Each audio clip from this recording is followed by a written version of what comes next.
देखिए यहाँ पे 62 क्वेश्चन से शुरू करते हैं, 61 तक हो गए थे, 62 क्वेश्चन से। देखिए यहाँ पे जॉइंट्स के बारे में पूछा गया है, fibrous joint, cartilaginous joint, hinge और बॉल एंड सॉकेट जॉइंट। तो थोड़ा सा जॉइंट्स के बारे में पढ़ लेते हैं। यहाँ पे जॉइंट्स जो होते हैं बेसिकली 3 तरीके के होते हैं। फाइब्रस जॉइंट होते हैं, कार्टिलेजिनस जॉइंट होते हैं और साइनोवियल जॉइंट होते हैं। फाइब्रस जॉइंट वो होते हैं जिसमें मूवमेंट नहीं होता है, do not allow any movement, इसमें कोई मूवमेंट होता ही नहीं है। दूसरा होता है तुम्हारा कार्टिलेजिनस जॉइंट, इसमें स्लाइटली मूवमेंट होता है। इसके एग्जाम्पल में अगर फाइब्रस की बात करी जाए तो यहाँ पे आपको जो आपका सर है, सर में सूचर्स मिलते हैं, तो ये एक हिस्सा दूसरे हिस्से से जुड़ा हुआ है, वो सूचर्स जो है कभी आपका सर की हड्डियाँ जो है वो हिलती डुलती नहीं है। दूसरा आता है कार्टिलेजिनस जॉइंट। कार्टिलेजिनस जॉइंट जो होते हैं इसमें स्लाइटली मूवमेंट होगा। आपकी वर्टिब्रल कॉलम जो होती है उनके बीच में जो वर्टिब्रीज हैं, the joint between adjacent vertebrae, यानी एक वर्टिब्री दूसरी वर्टिब्री के बीच में जो जॉइंट है, यहाँ पे आपको मूवमेंट मिलता है, लेकिन स्लाइट मूवमेंट मिलता है, आप बेंडिंग कर सकते हो, ठीक है। इसके अलावा मूवमेंट आपको नहीं मिलता है। अब जो आते हैं साइनोवियल जॉइंट। साइनोवियल जॉइंट कहते हैं जब हड्डियाँ एक दूसरे से जुड़ें और बीच में एक फ्लूइड भर जाए, जिसे हम कहते हैं साइनोवियल फ्लूइड। इसके बीच में एक फ्लूइड भरा हुआ होता है, उसे क्या कहते हैं? Synovial fluid. यही आपका जब यहाँ यूरिक एसिड बढ़ जाता है बहुत ज़्यादा तो कह देते हैं गठिया हो गई, आर्थराइटिस हो गई, है ना। तो ये जो साइनोवियल फ्लूइड है, इसी की वजह से जॉइंट्स के बीच में मूवमेंट आता है, ठीक। अब वो मूवमेंट जो है अलग अलग तरीके के जॉइंट्स के हिसाब से होता है। अब ये जॉइंट साइनोवियल जॉइंट्स को भी फर्दर क्लासिफाई किए गए 4 तरीके से एनसीईआरटी ने। Ball and socket joint, hinge joint, gliding joint और saddle joint. Ball and socket joint कहाँ पे होता है? ह्यूमरस और पेक्टोरल गर्डल के बीच में, और फीमर और पेल्विक गर्डल के बीच में आपका बॉल एंड सॉकेट जॉइंट होता है। हिंज जॉइंट जो होता है वो, हाँ, ये आपका ये हो गया हिंज जॉइंट। नी जॉइंट जो होता है और ये वाला जो जॉइंट हो गया आपका, ठीक। इसके बाद आता है पिवट जॉइंट, ये यहाँ क्लासिफाई करना भूल गए। जो 5वां number pivot joint. Pivot joint होता है एटलस और एक्सिस, ये आपकी वर्टिब्रीज होती हैं एटलस और एक्सिस। पहली वाली एटलस होती है, दूसरी वर्टिब्री का नाम एक्सिस होता है। तो हाँ, एटलस और एक्सिस के बीच का जो जॉइंट है वो पिवट जॉइंट है। पिवट जॉइंट सिर्फ इस तरीके के मूवमेंट देता है। इसके बाद आता है ग्लाइडिंग जॉइंट। ग्लाइडिंग जॉइंट जो होता है वो कार्पल्स के बीच में होता है, बिटवीन द कार्पल्स, ठीक है। कार्पल्स आपने पढ़े हैं, ये जो कार्पल होता है, कार्पल, ये 8 आपके हैं बोन्स, कार्पल्स बोलते हैं। तो इनके बीच में कैसा जॉइंट है? ग्लाइडिंग जॉइंट है। और सैडल जॉइंट जो होता है ये कार्पल और मेटाकार्पल है, किसके बीच के? थंब की, यानी थंब का ये वाला हिस्सा और कार्पल, यानी कार्पल और मेटाकार्पल के बीच में जॉइंट होगा, वो कौन सा होगा? आपका सैडल जॉइंट होगा। अब जॉइंट का काम क्या होता है? ये एक तरीके का लिवर सिस्टम आपको प्रोवाइड करते हैं। क्या करते हैं ये? Liver system. आपने लिवर्स देखे होंगे इस तरीके से, फल्क्रम होता है, लिवर होते हैं, वो होता है वेट, फल्क्रम, क्या हुआ? हाँ, तब इसमें जो है, अब यहाँ पे अगर आप जाएंगे तो अब जरा देखिए फाइब्रस जॉइंट। फाइब्रस जॉइंट कहाँ मिलेंगे आपको? स्कल में मिल जाएंगे, है ना। और ये अलाउ नहीं करेंगे कोई भी मूवमेंट। ऑप्शन ए है इसका। कार्टिलेजिनस जॉइंट कहाँ मिलेंगे? एडजेसेंट वर्टिब्रीज के बीच में मिल जाएंगे। हिंज जॉइंट कहाँ मिलेगा? नी और हेल्प करता है लोकोमोशन में। और बॉल एंड सॉकेट जॉइंट जो होता है, ठीक है। अब आंसर कौन सा जाएगा इसका? फर्स्ट जाएगा। क्लियर है? कोई दिक्कत इसमें नहीं? चल आगे बढ़ो। नेक्स्ट क्वेश्चन के ऊपर आते हैं। 163 में आपको यहाँ पे कुछ स्टेजेस दे रहा है सेल साइकिल की। तो आपको पहले सेल साइकिल के बारे में बताते हैं कि जो सेल साइकिल होता है, सेल पूरा एक साइकिल कंप्लीट करती है, डिवीजन का एक पूरा साइकिल होता है, सेल साइकिल कहते हैं। जिसमें पहली फेज होती है G1, फिर आती है S, फिर आती है G2, और इसके बाद ये वाली जो फेज होती है इसे माइटोसिस फेज या मियोटिक फेज कहते हैं। M फेज इसका नाम रखती है। इसको भी फर्दर 2 पार्ट में डिवाइड करा हुआ है। पहले होती है कैरियोकाइनेसिस और फिर होती है साइटोकाइनेसिस। क्लियर? तो अब वो कह रहा है कि इसके सीक्वेंशियल स्टेजेस बताना है आपको, करेक्ट सीक्वेंस। तो यहाँ पे कह रहा है gap 2 phase, cytokinesis, synthesis phase, karyokinesis, G1 यानी गैमेटोफेज फेज। पहले ECA, तो पहले आ गई गैप फर्स्ट फेज, ये हो गई आपकी E, है ना। फिर आ गया S फॉर सिंथेसिस फेज, ये हो गया C। फिर आ गया G2, फिर ये हो गया A। इसके बाद कैरियोकाइनेसिस, D, और ये हो गया आपका डी और फिर आ गया साइटोकाइनेसिस बी हो गया आपका B. Option clear? Hmm. Option कौन सा जाएगा इसका? E C A D B. Clear है? कोई दिक्कत? अच्छा चलिए अब थोड़ी सी जानकारी इसकी और ले लेते हैं। G1S G2 में होता क्या क्या है। चलिए देखिए आपकी जो G1 फेज होती है वो correspond to the interval between mitosis and initial of DNA replication. ये पॉइंट पकड़ने वाला है क्वेश्चन, एक बार आ चुका है नीट में इस तरीके से भी कि G1 फेज क्या होती है, किनके बीच की है। तो ये इंटरवल है किसके बीच का? माइटोसिस और initiation of DNA replication. During G1 phase the cell is metabolically active. G1 phase में क्या होता है? मेटाबॉलिकली एक्टिव होती है, कंटिन्यूअसली ग्रो करती है, but does not replicate it's DNA. ये भी पॉइंट पकड़ने वाला है कि डीएनए को रेप्लिकेट नहीं करेगा। एस और सिंथेसिस फेज, एस और सिंथेसिस फेज जो होती है इसमें क्या होता है? डीएनए के सिंथेसिस यानी रेप्लिकेशन होगा यहाँ पे, और डीएनए का अमाउंट पर सेल डबल हो जाएगा। यानी कि अगर अब डीएनए की जो वैल्यू होती है, जो अमाउंट होता है एक सेल के अंदर जितना अमाउंट होता है उसे कहते हैं सी वैल्यू। क्या बोलते हैं उसे? सी वैल्यू। ये एनसीईआरटी में नहीं लिखा हुआ, इसे कहते हैं सी वैल्यू। तो यहाँ पे लिखा हुआ है कि अगर डीएनए का अमाउंट 2C है, ठीक है, वो डबल हो जाएगा एस फेज के बाद 4C। लेकिन डीएनए का अमाउंट डबल हो रहा है, क्रोमोसोम्स का अमाउंट डबल नहीं हो रहा है। यानी कि क्रोमोसोम्स के नंबर जितने थे, अगर हैप्लॉइड थी तो हैप्लॉइड रहेगी, डिप्लॉइड थी तो डिप्लॉइड ही रहेगा, यानी 2n नंबर ही रहेंगे। At G1 even after S phase chromosome के नंबर हमेशा 2n ही रहेंगे। जो अगर 2n थे तो 2n ही रहेंगे। ठीक है, n का मतलब है प्लॉइडी, हैप्लॉइड डिप्लॉइड, 2n हो गया यानी डिप्लॉइड कंडीशन। अब यहाँ पे कुछ पॉइंट और दिखती है एनिमल के लिए और G0 फेज के लिए कुछ पॉइंट है, आप जरा देखिए। In animal cell during S phase DNA replication begins in the nucleus and centrioles, देखिए ये पॉइंट पकड़ेगा, centrioles duplicate in the cytoplasm. यानी एस फेज में सेंट्रियोल्स भी डुप्लीकेट करेगी अगर ये एनिमल सेल है तो। During G2 phase proteins are synthesis in preparation for mitosis while cell growth continues. तो G2 फेज में लास्ट में क्या हो जाएगा? प्रोटीन की सिंथेसिस होगी, साथ ही साथ आरएनए की भी सिंथेसिस हो जाती है। कुछ ऐसी कंडीशन होती है some cells in adult animal do not appear exhibit division। कौन सी सेल्स हैं जिनमें सेल डिवीजन नहीं होगा?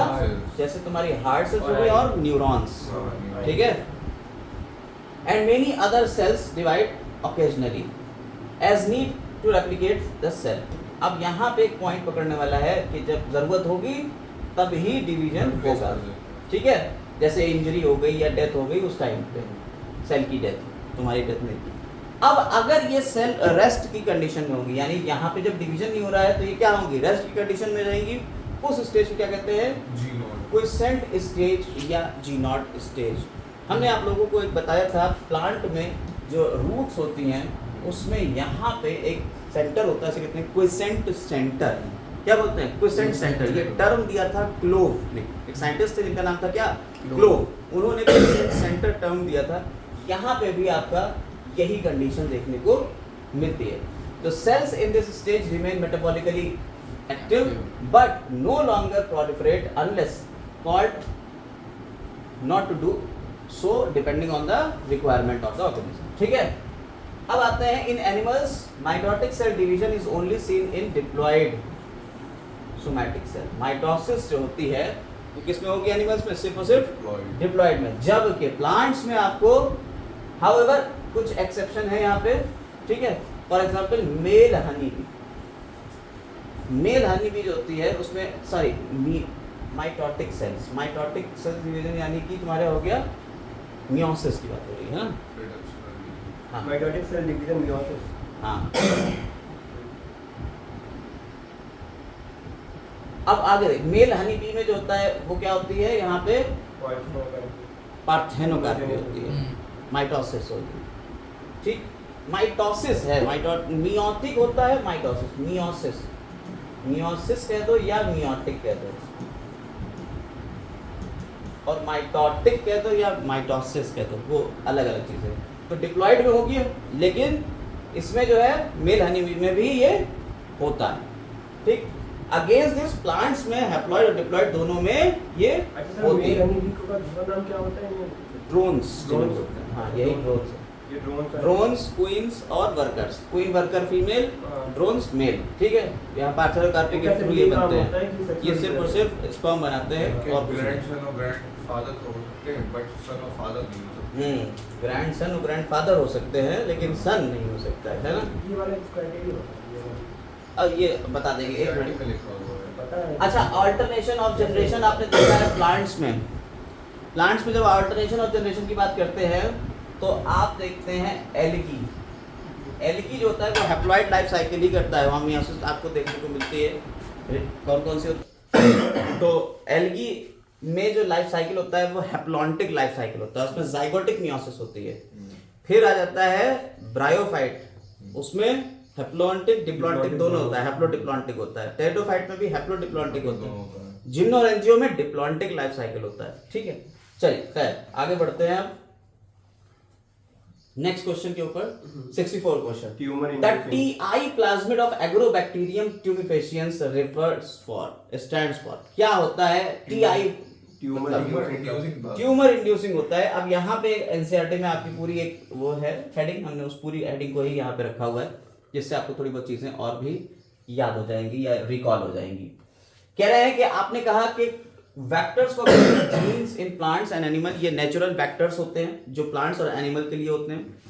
प्लांट्स और एनिमल्स में जो जीन ट्रांसफर होता है यूकैरियोटिक सेल के लिए आपको लिए गया है, जो बैक्टीरिया लिया गया है उसका नाम है एग्रोबैक्टीरियम ट्यूमिफेशियंस, ये प्लांट के लिए लिया गया है। और रेट्रोवायरस लिया गया है किसके लिए? एनिमल्स के लिए लिया गया है, ठीक है। और इसका यूज आपको बायोटेक्नोलॉजी वाले जो चैप्टर है एप्लीकेशन, उसमें देखने को मिलता है। जब आरएनए इंटरफेरेंस की बात होती है तब वहां कहते हैं कि ये जो हमने डबल स्टैंडर्ड डीएनए डाला है, आरएनए डाला है, यूजिंग एग्रोबैक्टीरियम, वहां पे एग्रोबैक्टीरियम का नाम लिया गया है। खैर सिमिलरली रेट्रोवायरस जो एनिमल है, तो यहाँ पे करता क्या है? इसका काम है ये डाइकॉट प्लांट्स में डिलीवर करेगा। सबसे पहली बात है कि ये डाइकॉट्स के लिए होता है, मोनोकॉट्स के लिए नहीं होता है। जैसे कि आपने कहा ऑक्सिन्स जो होते हैं, ऑक्सिन्स क्या करते हैं? वो डाइकॉट को मार देते हैं। वो किस हर्बिसाइड की तरह यूज होते हैं, और वो डाइकॉट प्लांट के लिए कि मोनोकॉट प्लांट के लिए? डाइकॉट। वो डाइकॉट को मारेंगे। बिल्कुल ऐसे ही यहाँ पे ये डाइकॉट प्लांट्स के लिए होता है, ट्रांसफर करता है। इसमें जो डीएनए होता है उसका नाम है टीडीएनए, यानी ट्यूमर इंड्यूसिंग डीएनए, ठीक है। ये ट्यूमर कॉज कर देगा, ठीक है। और इसी वजह से इसका यूज करते हैं उसमें, क्योंकि ये किसी दूसरे के अंदर जाके ट्रांसफॉर्म कर रहा है, किसी सेल को ट्रांसफॉर्म कर सकता है, यानी एज अ वेक्टर यूज कर सकते हैं। लेकिन हम क्या करते हैं, जो ट्यूमर इंड्यूसिंग प्लाज्मिड है, जो टीआई प्लाज्मिड है इसका, हम उसको हाँ डिसआर्म कर देते हैं। तो वही पूछ रहा है कि टीआई का मतलब क्या है यहाँ पे? जो ट्यूमर इंड्यूसिंग है उसे डिसआर्म कर देंगे, यानी पैथोजेनिसिटी वाली जो उसकी कंडीशन है वो उसके अंदर से हटा देंगे, बाकी पूरा रख देंगे। हाँ, जो ट्यूमर कॉज करने वाला है वो वाला पॉइंट हटा देंगे, बाकी सारी चीजें वैसे रखेंगे, उसमें अपना जीन इंसर्ट करके इसको आगे भेजेंगे ताकि ये जीन ट्रांसफर कर दे। बिल्कुल ऐसे ही रेट्रोवायरस एनिमल्स के लिए यूज होते हैं, ठीक, डिसआर्म पैथोजेंस की तरह। चल आगे बढ़ते हैं। तो इसका आंसर क्या हो जाएगा? इसका आंसर जाएगा ट्यूमर इंड्यूसिंग प्लाज्मिड, यानी 64 का आ जाएगा 4। क्लियर है? चलिए नेक्स्ट क्वेश्चन है। अब यहाँ पे एक क्वेश्चन है, काफी कम पूछा गया है आपके ब्रेन के बारे में। आपने हमसे पूछा भी था ब्रेन के बारे में थोड़ा सा एक्सप्लेन करने के लिए। तो देखिए ये जो ब्रेन होता है, ब्रेन में 3 पार्ट होते हैं, fore brain, mid brain, hind brain. Fore brain के जो पार्ट होते हैं उसमें आ जाता है सेरिब्रम, ऑल्फैक्टरी लोब्स और थैलेमस, हाइपोथैलेमस और एपिथैलेमस। ये 3 कंडीशन आती है जिसे हम कहते हैं क्या? डायंसेफलॉन, ठीक है। अब इसके बाद आता है आपका कौन सा? दूसरा आता है मिड ब्रेन। इसमें 2 कंडीशन आती हैं, कॉर्पोरा क्वाड्रिजेमिना और सेरिब्रल पीडंकल्स आते हैं। इसके बाद आता है हाइंड ब्रेन। हाइंड ब्रेन के 3 पार्ट आते हैं, कौन कौन से? पॉन्स, मेडुला ऑब्लंगाटा और सेरिबेलम, ठीक है। तो अब एनसीईआरटी ने यहाँ पे उनमें से क्या क्या रखा है, हमने सिर्फ उतनी पार्ट की बात करी है। यहाँ इनके फंक्शंस की बात है, ये आपको हम अभी लगवाएंगे, पहले आप ये थोड़ा सा देख लीजिए। फोर ब्रेन जो होता है उसमें आपका आता है सेरिब्रम, थैलेमस और हाइपोथैलेमस। अच्छा, ब्रेन की जो कवरिंग होती है उन्हें क्या कहते हैं? ड्यूरा मैटर, एरिकनॉइड और मेनिंजेस। सबसे बाहर की तरफ ड्यूरा मैटर, फिर एरिकनॉइड और फिर पिया मैटर, ठीक है। और ये सब एरिकनॉइड स्पेस में कौन होता है? CSF, cerebrospinal fluid. और ये बनाते कौन है? प्लिक्सस, कोरॉइड प्लिक्सस बनाते हैं, ठीक है। अच्छा, अब यहाँ बात आई सेरिब्रम, थैलेमस और hypothalamus. Cerebrum forms major part होता है, वो क्या करता है? आपके ब्रेन का सबसे ज्यादा पार्ट सेरिब्रम ही बनाता है। और सेरिब्रम दो पार्ट में डिवाइड होता है। देखिए, हमने इससे रिलेटेड दो क्वेश्चंस को आगे पीछे रख लिया है। इसी पेपर में दो क्वेश्चन आए थे इसी से रिलेटेड, ठीक है, जिनको हमने आगे पीछे रखा है। तो आप ऊपर वाला क्वेश्चन देखेंगे, इसके बाद नेक्स्ट क्वेश्चन इसी का हमने रखा है। सीरीज नहीं है ये, अभी आप जो 64 या 65 क्वेश्चन देख रहे हैं, उसके बाद डायरेक्ट 84 या 85 क्वेश्चन देखने वाले हैं। तो यहाँ पे क्या है कि ह्यूमन ब्रेन का सबसे बड़ा पार्ट सेरिब्रम, और सेरिब्रम दो पार्ट में डिवाइड होता है, सेरिब्रल हेमीस्फीयर कहलाते हैं। ये दोनों हेमीस्फीयर एक कॉर्ड के थ्रू जुड़े होते हैं, corpora, corpus callosum, corpus callosum. तो यहाँ पे जो सेरिब्रल हेमिस्फीयर है और ये कॉर्पस कैलोसम से जुड़े हुए हैं नर्व फाइबर्स हैं, ठीक है। और सेरिब्रम जो होता है वो दो पार्ट में डिवाइड होता है। ऊपर की तरफ जो हेमिस्फीयर है, ऊपर तरफ जो होता है कॉर्टेक्स, अंदर की तरफ मेडुला। जो कॉर्टेक्स है उसकी बात करिए, यहाँ पे मेडुला के बारे में हमने ज्यादा नहीं लिखा है। Cortex contains motor area. Cortex में कौन कौन से मोटर एरिया होंगे? सेंसरी एरिया होंगे, large region neither sensory nor motor, उन्हें हम कह देते हैं association area, responsible for functions like intersensory associations, memory and communication. तो आपका क्वेश्चन पूछा जाए कि कॉर्टेक्स का काम क्या होता है, तो इंटरसेंसरी एसोसिएशन होता है, मेमोरी होता है और कम्युनिकेशन। सेरिब्रम का भी यही हुआ काम? हाँ, सेरिब्रम में भी यही। तो cerebrum wraps around the structure called thalamus. अब सेरिब्रम जो है जिस स्ट्रक्चर के अराउंड रैप कर रहा है उसे क्या कहते हैं? थैलेमस कह देते हैं, जो मेजर कोऑर्डिनेटिंग सेंटर है for sensory and motor signalling. तो थैलेमस का काम आपको समझ में आया, कोऑर्डिनेटिंग सेंटर है किसके लिए? सेंसरी और मोटर सिग्नलिंग के लिए। Another very important part of brain is hypothalamus. Thalamus के नीचे आ जाता है हाइपोथैलेमस। ये आपको एनसीईआरटी ने अगले चैप्टर में बना के भी दिया है। ये हाइपोथैलेमस है और हाइपोथैलेमस से पिट्यूटरी ग्लैंड जुड़ी रहती है ना? तीन पार्ट में। और हाँ, इसमें पोर्टल सिस्टम मिलता है। उस पोर्टल सिस्टम का नाम कोई बताएगा? हाइपोफाइसियल पोर्टल सिस्टम होता है। और यहाँ से दो पार्ट में पिट्यूटरी ग्लैंड को ये सप्लाई देता है। इधर तो आपको हार्मोन्स भेज देगा, ठीक है, और यहाँ पे डायरेक्ट इसकी न्यूरॉन्स जाएंगे। ये पिट्यूटरी ग्लैंड के एंटीरियर पार्ट से कहेगा कि साहब ये वाले हार्मोन निकालो, जैसे GnRH गोनेडोट्रोपिन रिलीजिंग हार्मोन, तब ये पिट्यूटरी ग्लैंड एंटीरियर पिट्यूटरी निकालती है FSH और LH, ठीक है। ये हम लोग नेक्स्ट वीडियो में इसका देखेंगे, इसी पेपर में आया हुआ है, लेकिन हम लोग नेक्स्ट वीडियो में इसको डिस्कस करेंगे। तो वहां पे GnRH जो होता है ये क्या करता है? ये LH और FSH यहाँ से निकलवाता है, लेकिन पीछे से यहाँ से जो होता है इसे न्यूरो हाइपोफाइसिस कहते हैं। यहाँ से न्यूरॉन सीधे सीधे आते हैं, हाँ, यहाँ से ऑक्सीटोसिन और वैसोप्रेसिन या एंटी डायबिटिक हार्मोन निकलता है, ठीक है। तो एंटी डायबिटिक हार्मोन का क्या काम होता है? बॉडी में वैसोप्रेसिन वाटर को रीअब्सॉर्ब करेगा, ठीक है। तो अब यहाँ से बात आती है हाइपोथैलेमस जो होता है, हाइपोथैलेमस यहाँ पे आ गया। इसका काम क्या होगा? सर ADH की कमी से हम लोगों को डायबिटीज मिलेनिकस नहीं इंसिपिडस, अब वो देख लो यार, इंसिपिडस होती है कि मिलेटस होती है, ये देख लो। ये हाइपोथैलेमस क्या करता है? कंट्रोल करता है बॉडी टेम्परेचर को, अर्ज को और ईटिंग को एंड ड्रिंकिंग। ये अर्जेस हैं जो ईटिंग और ड्रिंकिंग की, उसको भी कंट्रोल करेगा कौन? हाइपोथैलेमस। तो याद रखिएगा, आपकी बॉडी के टेम्परेचर को कौन कंट्रोल कर रहा है? हाइपोथैलेमस। साथ ही साथ आपके खाने पीने की अर्जेस को कौन कंट्रोल कर रहा है? हाइपोथैलेमस। क्लियर हो गई बात? और साथ ही साथ ये हाइपोथैलेमिक हार्मोन्स निकल रहा है जो हमने अभी आपको बता दिए, ठीक है। इसके बाद कहते हैं inner part of cerebral hemisphere groups associated deep structure amygdala, ठीक है। इसमें कौन कौन से स्ट्रक्चर होंगे? एमिगडेला होगा, हिप्पोकैम्पस होगा, ठीक है, मैमिलरी लोब होंगे। उन सबको मिला के क्या कहते हैं हम? लिम्बिक सिस्टम या इमोशनल ब्रेन। हमारा कौन सा ब्रेन बनता है? ये इमोशनल ब्रेन बनता है। यहीं से आपके सारे इमोशंस आएंगे। Along with the hypothalamus involves in regulation of sexual behavior, expression of emotional reactions, excitement, pleasure, rage, fear और motivation। ये सारी चीजें आपको यहीं से मिलेंगी। यानी आपके इन सब चीजों के लिए कौन जिम्मेदार है? लिम्बिक सिस्टम और साथ ही साथ आपका कैंपस हाइपोथैलेमस। लिम्बिक सिस्टम और हाइपोथैलेमस मिला के आपके ये सारे काम कर रहा है। सिर्फ हाइपोथैलेमस की बात करी जाएगी तो वो ये काम कर रहा है, ठीक है। हिप्पोकैम्पस और एमिगडाला को मिला के क्या बनेगा? लिम्बिक सिस्टम बनेगा। क्लियर है? जो लिम्बिक सिस्टम को ही हम बेसिकली इमोशनल ब्रेन कहते हैं, यानी इसमें ज्यादातर काम इमोशनल ब्रेन का यही दोनों करेंगे, ठीक है। इसके बाद आता है मिड ब्रेन। मिड ब्रेन का कोई काम नहीं लिखा हुआ है, उन्होंने से बता दिया है कि मिड ब्रेन में आपका कॉर्पोरा क्वाड्रिजेमिना और सेरेब्रल पीडंकल्स होते हैं, और साथ ही साथ एक डक्ट जाती है जिसे हम कहते हैं सेरेब्रल एक्वाडक्ट। क्लियर है? तो सेरेब्रल एक्वाडक्ट कहां से निकलती है? आपके मिड ब्रेन से निकलती है। 2025 के क्वेश्चन पेपर में हम लोगों ने ये पढ़ा हुआ है, क्वेश्चन आया है। इसके बाद आता है हाइंड ब्रेन। हाइंड ब्रेन के 3 पार्ट होते हैं, पोन्स, सेरिबेलम और मेडुला ऑब्लंगाटा, जिसमें से पोन्स का काम जो होता है वो एसोसिएशन कराएगा, ठीक है। Pons consist of interaction interconnect between different region of brain. ये पॉइंट पकड़ लीजिएगा क्योंकि क्वेश्चन में ऊपर आएगा। पोन्स का काम क्या है? ये इंटरकनेक्ट करता है अलग अलग रीजन्स को ब्रेन के।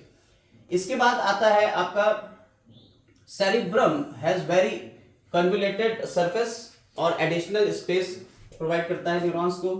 मेडुला जो होता है वो स्पाइनल कॉर्ड से कनेक्ट रहेगा, हमारी जो ब्रेन से यहाँ पे स्पाइनल कॉर्ड निकलेगी वो कौन है? मेडुला से ही निकल रही है। इसके बाद medulla contains centres which control respiration, cardiovascular reflexes और गैस्ट्रिक सिक्रीशन। मेडुला में ये हमारे सेंटर्स होंगे जिसमें आपको रेस्पिरेशन, कार्डियोवास्कुलर सिस्टम और गैस्ट्रिक सिक्रीशंस आपको यहाँ से मिलेंगे, ठीक है। Cardiovascular reflex. अच्छा सर, एएनएस भी सेरिब्रम में, एएनएस कहाँ पे होगा? ऑटोनॉमिक न्यूरल सिस्टम, हाँ। वो इसमें ही नहीं, वो तो पूरे में होगा। ऑटोनॉमिक है ना, वो अपने आप से चल रहा है। जैसे आपकी उसका कोई पेरिस्टाल्टिक particular area मूवमेंट नहीं है, है। पेरिस्टाल्टिक मूवमेंट तो ऑटोनॉमिकली चल रहा है ना। हाँ, तो ब्रेन से ही कहीं ना कहीं कोऑर्डिनेट करेंगे वो, ठीक है। अब जरा यहाँ पे पॉइंट पकड़िएगा।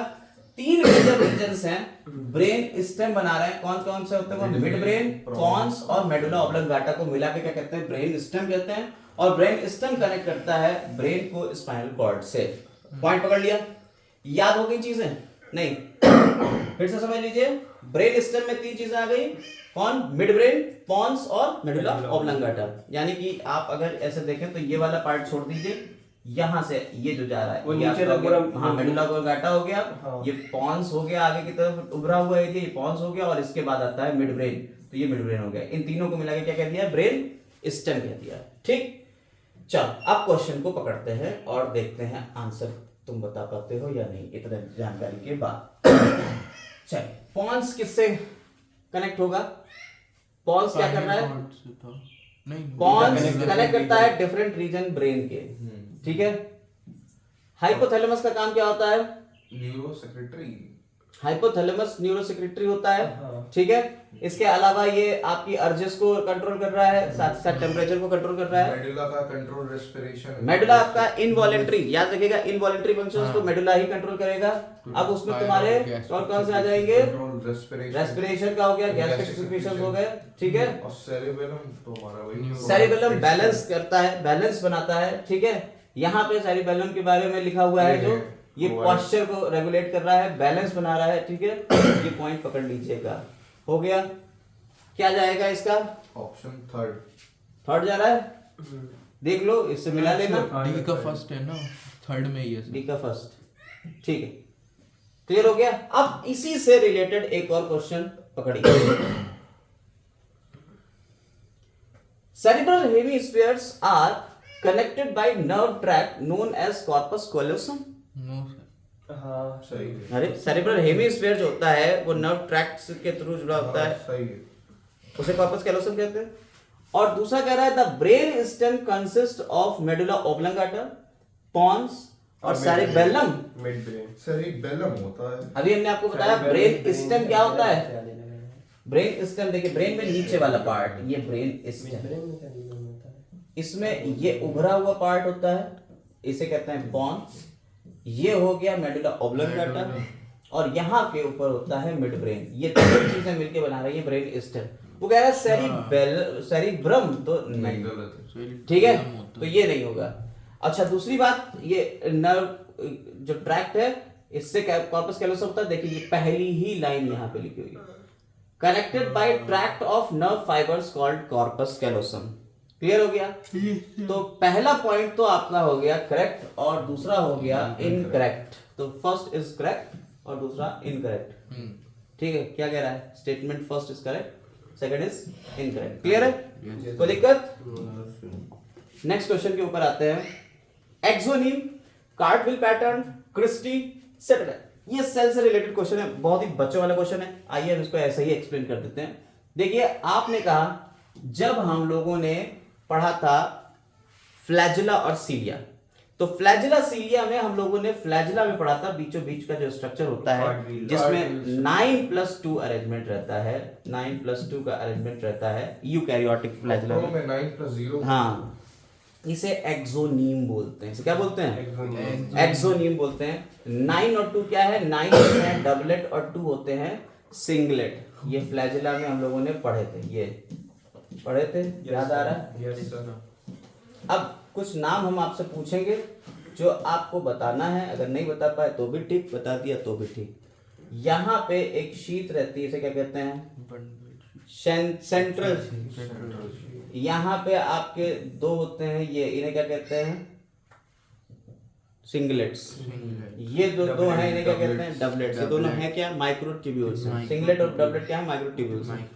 इसके अलावा यहाँ पे ये कुछ इस तरीके से जुड़े हुए होते हैं। ये कौन होते हैं? जो इन दोनों को जोड़ रहे होते हैं उन्हें क्या कहते हैं? Inter doublet bridge. भूल रहे हैं आप लोग? ठीक है, ये जो ऊपर की तरफ होता है इसे क्या कहते हैं? अब आपको ये सब याद रखना है, नहीं याद रख पाएंगे तो दिक्कत है आपकी भाषा। ठीक है, इसके अलावा यहाँ पे इससे भी ये जुड़े हुए होते हैं, वो क्या होते हैं? सब आप लोगों के हाथों से निकलता हुआ सा दिख रहा है। ये आप देखेंगे, डायग्राम देखेंगे और उसके बाद इसके आंसर्स आप बताएंगे। तब तक हम लोग आते हैं card wheel pattern. Card wheel pattern जो होता है आपने पढ़ा था centrosome.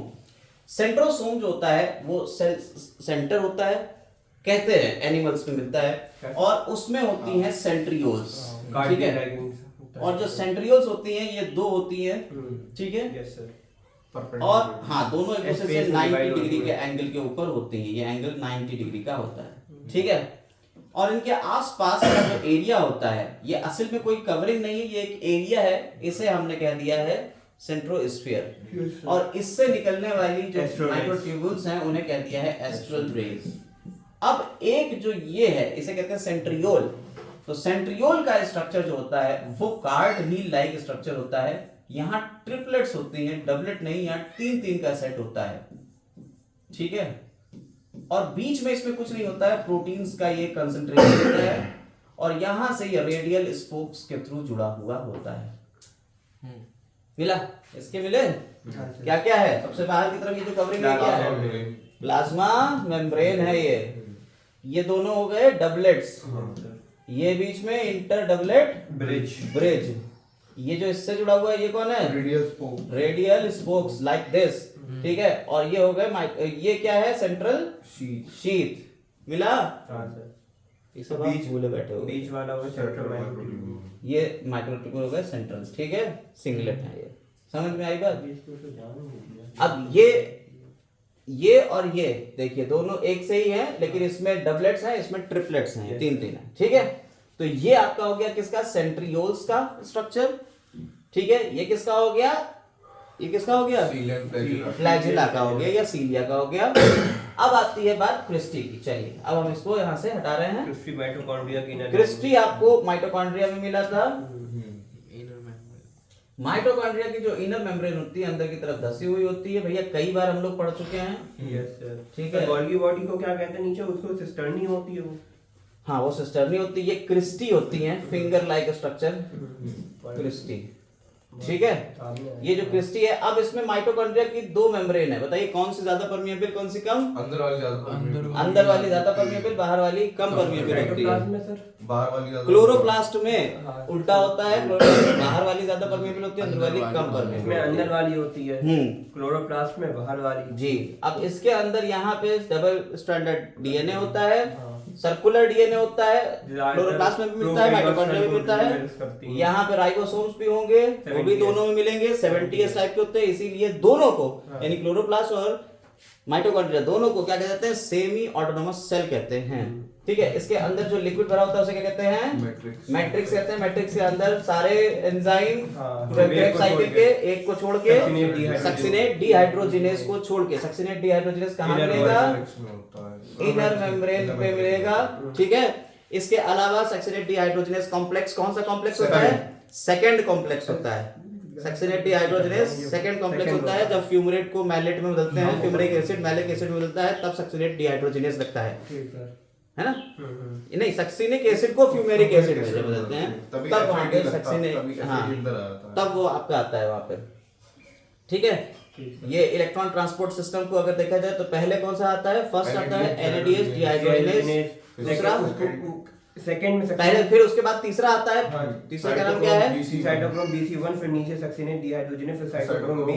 Very good, cytochrome oxidase आ गया लास्ट वाला, और नीचे वाला ATP सिंथेस, फिफ्थ कॉम्प्लेक्स। ठीक, गुड। समझ में आ रही बात है नहीं, इनके रिवीजन है, ये आसानी से रिवाइज कर सकते हैं आप इसमें।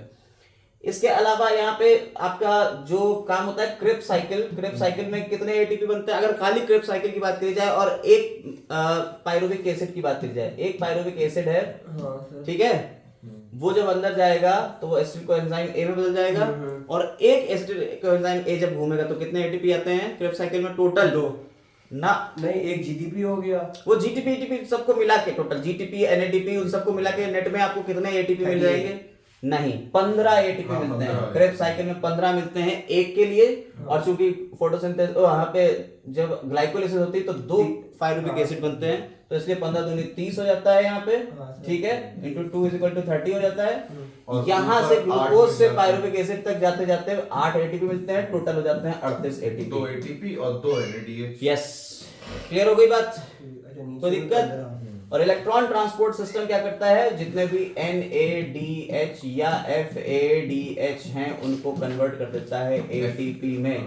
NADH से 3 ATP और FADH से 2 ATP बनते हैं। चलो हो गया माइटोकॉन्ड्रिया खेल खत्म।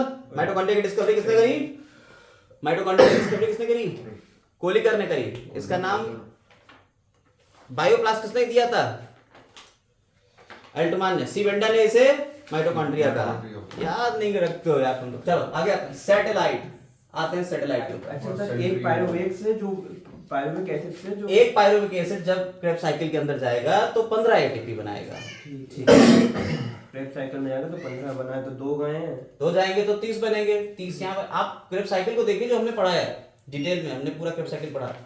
ठीक है, अब आगे आते हैं। यहाँ एक क्रोमोसोम की बात हो रही है। एक क्रोमोसोम में 2 सिस्टर क्रोमैटिड्स हैं। ये दोनों सिस्टर क्रोमैटिड्स जिस जगह पे जुड़े होते हैं उसे क्या कहते हैं, सेंट्रोसोम, सेंट्रोमियर ना कहते हैं ना। ठीक है, और इसके आसपास प्रोटीन के ये कवरिंग होती है काइनेटोकोर। इस काइनेटोकोर से कौन जुड़ते हैं, स्पिंडल फाइबर्स। सेंट्रोमियर किसको कहते हैं, सेंट्रोमियर बोला तो प्राइमरी कंट्रैक्शन, सेंट्रोमियर की बात कर रहे हो तुम। वहाँ सेंट्रियोल्स होते हैं। मैंने भी क्या बोला, तुमने सेंट्रोमियर बोला। सेंट्रोमियर क्या होता है, सेंट्रोमियर ये तो जुड़ता है हाँ तो सही तो बोला मैंने। वो नहीं, तुमने गलत बोला, तुमने सेंट्रियोल्स बोला था। वो सेंट्रियोल्स है, सेंट्रोमियर है, सेंट्रोसोम। सेंट्रोसोम जो होता है ये पूरा होता है, इसके अंदर 2 सेंट्रियोल्स होती हैं, अभी बताया, और ये सेंट्रोमियर है। ये प्राइमरी कंट्रैक्शन होता है। प्राइमरी कंट्रैक्शन के बाद जब सेकेंडरी कंट्रैक्शन आता है तो क्रोमोसोम में ये सैटेलाइट वाले स्ट्रक्चर्स मिलते हैं। सैटेलाइट वो जगह है जहाँ पे आपको रिपीटेड डीएनए मिलेगा, जहाँ पे VNTR मिलते हैं, variable number of tandem repeats मिलते हैं, और इसी की वजह से आप क्या कर सकते हो, डीएनए फिंगरप्रिंटिंग कर सकते हो। शायद से रेडियोएक्टिव वो तो प्रोब बन जाता है। हाँ, वहीं पे अगर नहीं, वो तो फिंगरप्रिंटिंग में आगे जाएंगे तब आप उसका एक लेंगे, फिर उसमें आपको हाइब्रिडाइज करेंगे। वो प्रोब लेते हैं रेडियो एक्टिविटी का, फिर हाइब्रिडाइजेशन करते हैं, फिर उससे देखते हैं कि किसमें कौन सा VNTR हैंग मिल रहा है, उसी के हिसाब से आपकी फिंगरप्रिंटिंग करते हो। खैर, अब आपने पूरी डिटेल ले ली है इन सभी चीजों की। आते हैं एक एक के ऊपर।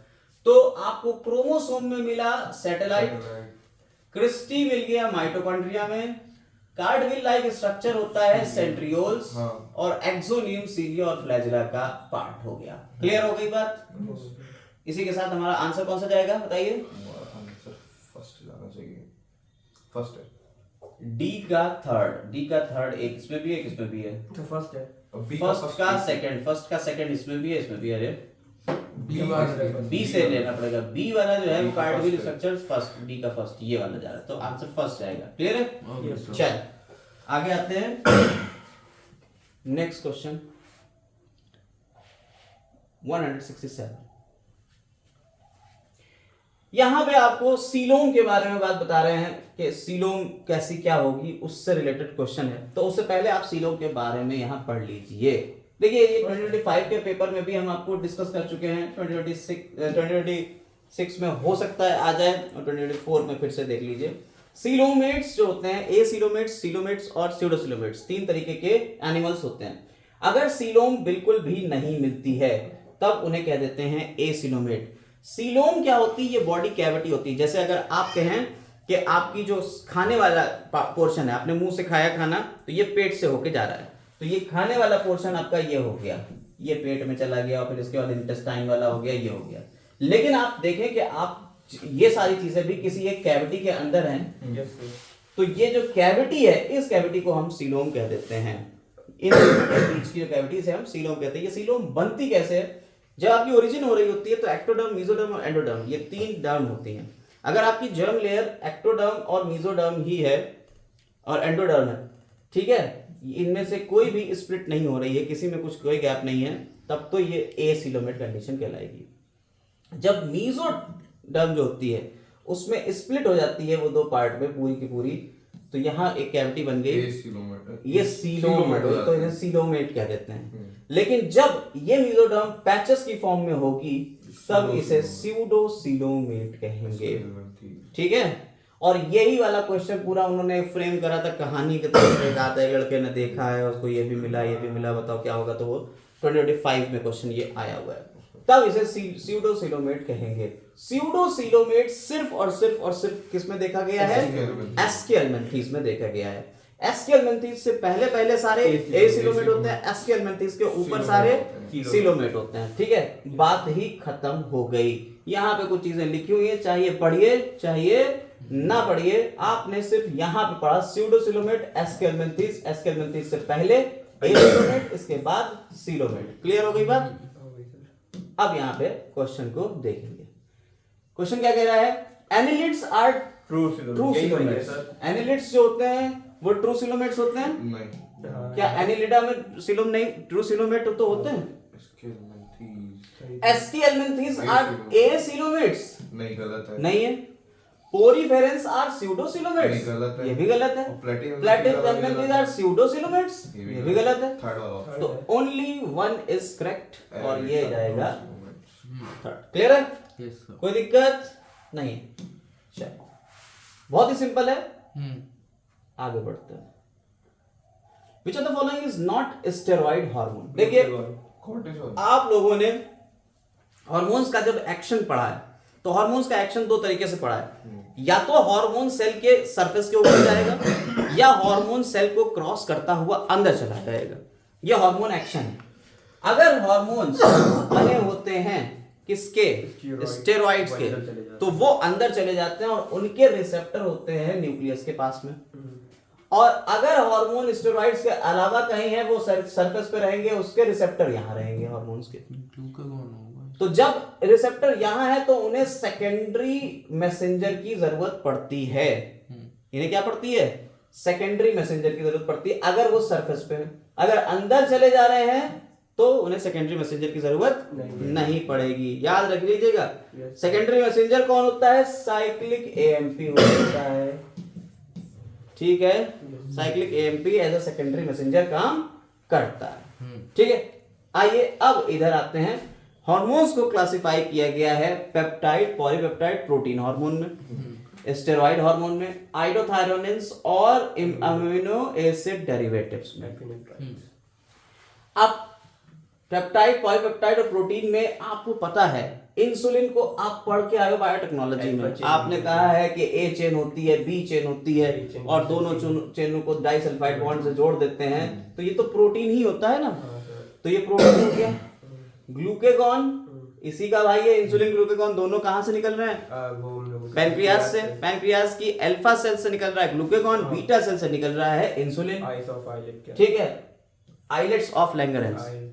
पिट्यूटरी हार्मोन, पिट्यूटरी ग्लैंड से जो निकल रहा है वो सारे पिट्यूटरी हार्मोन हो गए, जैसे LH, FSH, ठीक है, हाँ, हाइपोथैलेमिक GnRH वगैरह, ये सब आपके कौन से हो गए? पेप्टाइड, पॉलीपेप्टाइड या protein hormone. Sir vasopressin, oxygen सब तो सब इसी में। अब आ जाइए इधर, स्टेरॉइड हार्मोन। स्टेरॉइड में कॉर्टिसोल हो गया, ठीक है, टेस्टोस्टेरोन, स्टेरॉइडल और प्रोजेस्टेरोन, ठीक, एस्ट्राडियोल और प्रोजेस्टेरोन, ये आपके हो गए किसमें? तो बर्थ हार्मोन कहते हैं ना, ऑक्सीटोसिन को birth hormone, birth hormone, love hormone भी बोलते हैं। आइडोथायरोनिन्स, ये ट्राई आइडोथायरोनिन और टेट्रा आइडोथायरोनिन, ठीक है, T3, T4 थायराइड हार्मोन होते हैं। एमिनो एसिड डेरिवेटिव में एपिथाइरोड हो गया। अरे सर कैल्सिटोनिन कहाँ से निकलता है? कैल्सिटोनिन भी आपका थायराइड ग्लैंड से ही निकलता है। यस, कि क्या करता है? एंटागोनिस्टिक होता है किसके? पैराथायराइड। पैराथायराइड बढ़ाता है और कैल्सिटोनिन कम करता है। अब आप यहाँ पकड़िए कौन सा स्टेरॉइड नहीं है? ग्लूकेगॉन। तो ग्लूकेगॉन प्रोटीन हार्मोन है, सीधा सीधा पता ही है आपको, प्रोटीन हार्मोन है, तो आंसर क्या जाएगा? फर्स्ट। इसका आंसर क्या जाएगा? फर्स्ट। ग्लूकेगॉन जो है वो नहीं, और बाकी सारे स्टेरॉइड हैं। हाँ, बाकी अब आप ये याद कर लीजिएगा, क्योंकि अगर क्वेश्चन उसने ये पूछा है तो क्वेश्चन दूसरी तरीके से भी पूछ सकता है, तो ये पॉइंट आपको पकड़े हुए होना चाहिए। नेक्स्ट क्वेश्चन के ऊपर आते हैं। कह रहे हैं in the nephron the descending limb of loop of Henle is impermeable to water and permeable to electrolytes. सही बात लिखी है। इसके बाद दूसरी बात कह रहे हैं the proximal convoluted tubule is lined by simple columnar brush border epithelium and increase the surface area for simple cuboidal brush epithelium, A सही है, बी गलत है। सही तो है, क्यूबॉइडल होता है, क्यूबॉइडल होता है। हां, आइए पहले आप थोड़ा सा नेफ्रॉन का स्ट्रक्चर देखिए, उसके बाद बात करते हैं। देखिए एक जो नेफ्रॉन होता है, सही बोल रहे हैं, एक जो नेफ्रॉन होता है उसका स्ट्रक्चर कुछ इस तरीके से 169 का थर्ड है, ए सही, आप बी सही, ठीक है। समझ में आई बात या नहीं? ये इस तरीके से स्ट्रक्चर होता है। यस सर, इसमें ये एफरेंट आर्टीरियोल होती है, Yes, sir. ये ग्लोमेरुलस बनाती है, ये इफरेंट आर्टीरियोल यहाँ से निकलती है, ये पतली होती है, ये मोटी होती है, ये पेरिट्यूबुलर कैपिलरी नेटवर्क बनाएगी, नीचे वहां से रखता है, और ये पेरिट्यूबुलर कैपिलरी नेटवर्क आगे जाके मिल जाएगा यहाँ पे, और ये इसके पैरेलल में चलेगा, इसे वासा रेक्टा कह देते हैं। काउंटर ये आपका हो गया वुमेन्स कैप्सूल, हां सर, ये हो गई पीसीटी, ये हो गया LOH लूप ऑफ हेनले। एक descending लूप ऑफ हेनले के दो लूप हो गए, एक तो ये नीचे डिसेंडिंग हो गया, दूसरा वाला एसेंडिंग। डिसेंडिंग वाला जो होता है इसमें वाटर का रीअब्जॉर्प्शन होता है, इलेक्ट्रोलाइट्स का नहीं होता है। एसेंडिंग में ये इलेक्ट्रोलाइट्स, क्या सही बोल रहे हैं? वाटर के लिए इम्परमिएबल, ये वाटर के लिए परमिएबल होता है। डिसेंडिंग वाला वाटर के लिए परमिएबल होता है, इलेक्ट्रोलाइट्स के लिए परमिएबल नहीं होता है। एसेंडिंग वाला इलेक्ट्रोलाइट्स के लिए परमिएबल होता है, वाटर के लिए परमिएबल नहीं होता है, ठीक है। फिर ये आ जाती है DCT, डिस्टल कॉन्वोल्यूटेड ट्यूब्यूल। फिर इसके बाद आ जाती है कलेक्टिंग डक्ट्स, ठीक है, कोई दिक्कत नहीं। अब ये वाला जो होता है ये क्यूबॉइडल होती है, कॉलुमिनर होती है, ये क्यूब लाइक होती है, वो कह रहा है कॉलुमिनर एपिथेलियम, तो वो ये बात गलत कह रहा है यहाँ पे, और यहाँ पे फ्लैजेला वो आपको माइक्रोट्यूब्यूल्स मिलेगी। तो ब्रश बॉर्डर अपीयरेंस होता है, क्योंकि यहाँ पे 60 to 70% रीअब्जॉर्प्शन यही होता है, ठीक है। पीसीटी में जितना भी रीअब्जॉर्प्शन है वो 60-70% यही होता है। तो ये याद रखिएगा, डिसेंडिंग लिम्ब में क्या होता है, पानी रीअब्जॉर्ब होता है, जिसकी वजह से कंसंट्रेशन बढ़ती चली जा रही होती है। असेंडिंग लिम्ब में जो होता है वो इलेक्ट्रोलाइट्स रीअब्जॉर्ब होते हैं, जिससे कंसंट्रेशन धीरे धीरे कम हो रही है। यानी यहाँ पे जो है वो 1200 मिली ऑस्मोल होती है, ऊपर से 300 शुरू होती है और यहाँ 1200 मिली ऑस्मोल रह जाती है, फिर कम हो जाती है, फिर ऊपर कम हो जाती है। यानी हाइपोटोनिक, फिर हाइपरटोनिक, फिर आइसोटोनिक, और फिर यहाँ से हाइपरटोनिक, 4 टाइम्स ज्यादा कॉन्सेंट्रेट निकलती है जहाँ फिल्ट्रेट से। याद आया? सारी चीजें याद आ गई? 4 टाइम तो 1200 ही होगी सर। 4 टाइम्स ज़्यादा कंसंट्रेट करती है उधर फिर, क्योंकि यूरिन भी तो वहां से रीअब्जॉर्ब होती है, उससे भी वाटर का रीअब्जॉर्प्शन होता है। अच्छा, वहाँ कंसंट्रेशन और बढ़ जाती है। देख लीजिए ये लिखा हुआ है भाई, simple cuboidal brush border epithelium, वहां क्या कह रहा था, कॉल्यूमिनल कह रहा है, ठीक है। 70 से 80% इलेक्ट्रोलाइट यही रीअब्जॉर्ब हो जाएंगे। साथ ही साथ मेंटेन करती है पीएच को, आयनिक बैलेंस को। सेलेक्टिव सिक्रेशन किसका करती है, हाइड्रोजन आयन का, अमोनिया का फिल्ट्रेट में, और रीअब्जॉर्प्शन करती है HCO3- का। इसके अलावा लूप ऑफ हेनले की बात करी जाए तो जो descending limb of loop of Henley है ये परमेबल होता है वाटर के लिए, बट इम्परमेबल है इलेक्ट्रोलाइट्स के लिए, यही बता रहे थे अभी हम आपको। और इसका जो उल्टा है दूसरा क्या हो गया, ascending limb of loop of Henley, वो क्या करेगा, अलाउ इम्परमेबल है वाटर के लिए, और allows transport of electrolyte actively और पैसिवली। ठीक है। कन्वोल्यूटेड ट्यूब्यूल का क्या काम है? डिस्टल कन्वोल्यूटेड ट्यूब्यूल्स होते हैं, उसमें भी रीअब्जॉर्प्शन होता है। कंडीशनल रीअब्जॉर्प्शन की बात यहाँ पे होती है। कंडीशनल रीअब्जॉर्प्शन सोडियम आयन का होता है और वाटर का होता है। साथ ही साथ ये रीअब्जॉर्प्शन करती है HCO3- का, और सेलेक्टिव सिक्रीशन करती है हाइड्रोजन और पोटेशियम आयन का, pH बैलेंस में। ठीक है। हाँ, सोडियम पोटेशियम बैलेंस भी यहीं से बनेगा। NH3 को भी यहाँ से सिक्रीट करेगी। अब आते हैं क्वेश्चन के ऊपर और क्वेश्चन का आंसर पकड़ने की कोशिश करते हैं। तो फर्स्ट तो कह रहा है कि डिसेंडिंग लिम्ब जो है वो क्या कर रहा है, वो इम्परमेबल है वाटर के लिए। हाँ, डिसेंडिंग लिम्ब इम्परमेबल है, नीचे जाने वाला तो परमेबल होता है, तो ये तो गलत हो गया। और प्रॉक्सिमल कन्वोल्यूटेड ट्यूब्यूल जो है वो कह रहा है सिंपल कॉल्यूमिनर ब्रश बॉर्डर, ये भी गलत हो गया। फोर्थ जाएगा इसका, तो क्या जाएगा इसका, थर्ड है, both first and second are false, है ना। Yes sir. कोई दिक्कत नहीं सर, समझ में आ गई बात। चलिए आते हैं नेक्स्ट क्वेश्चन के ऊपर। नेक्स्ट क्वेश्चन देखते हैं 169 के बाद 170। देखिए यहाँ पे कुछ डिजीजेस की बात कही गई है, क्योंकि ये डिजीजेस की बात है तो हमने कहा सारी डिजीजेस एक साथ दे देते हैं, ह्यूमन हेल्थ एंड डिजीज का पूरा एक कंपाइल करके यहाँ पे पढ़ लेते हैं, ठीक है। तो पढ़ते हैं इसको, शुरू करते हैं। चलिए, तो फिर ये डिजीजेस को सबसे पहले डिस्कस कर लेते हैं। आपने कहा कि जो डिजीज थी वो बैक्टीरियल डिजीज होती है, ठीक है, वायरल डिजीज होती है, प्लाज्मोडियम वाली होती है यानी प्रोटोजोवन डिजीज, इसके अलावा फंगल डिजीज भी होती है, ठीक है। तो एक एक करके डिजीज के ऊपर आते हैं। यहाँ पे कुछ पहले तो क्वेश्चन है, क्वेश्चन में आपको ये डिजीज दी हुई है और उसको मिलाना है कि उसमें कौन कौन सी चीजें क्या क्या होती हैं। एक बार आप चाहिए तो लगाना चाहिए तो लगा लीजिए, क्वेश्चन आंसर हम बाद में बताते हैं, पहले हम इसको डिस्कस कर लेते हैं। साल्मोनेला टाइफीम्यूरियम एक बैक्टीरिया है, ठीक है, और ये क्या कॉज करता है, ये टाइफॉइड कॉज करता है, ठीक है, ये टाइफॉइड फीवर कॉज करता है। और these pathogens generally enter the intestine through food and water। तो किस तरीके से कंटेमिनेटेड फूड और वाटर के थ्रू ये हमारे अंदर जाएगा और पूरे ऑर्गन्स में फैल जाएगा।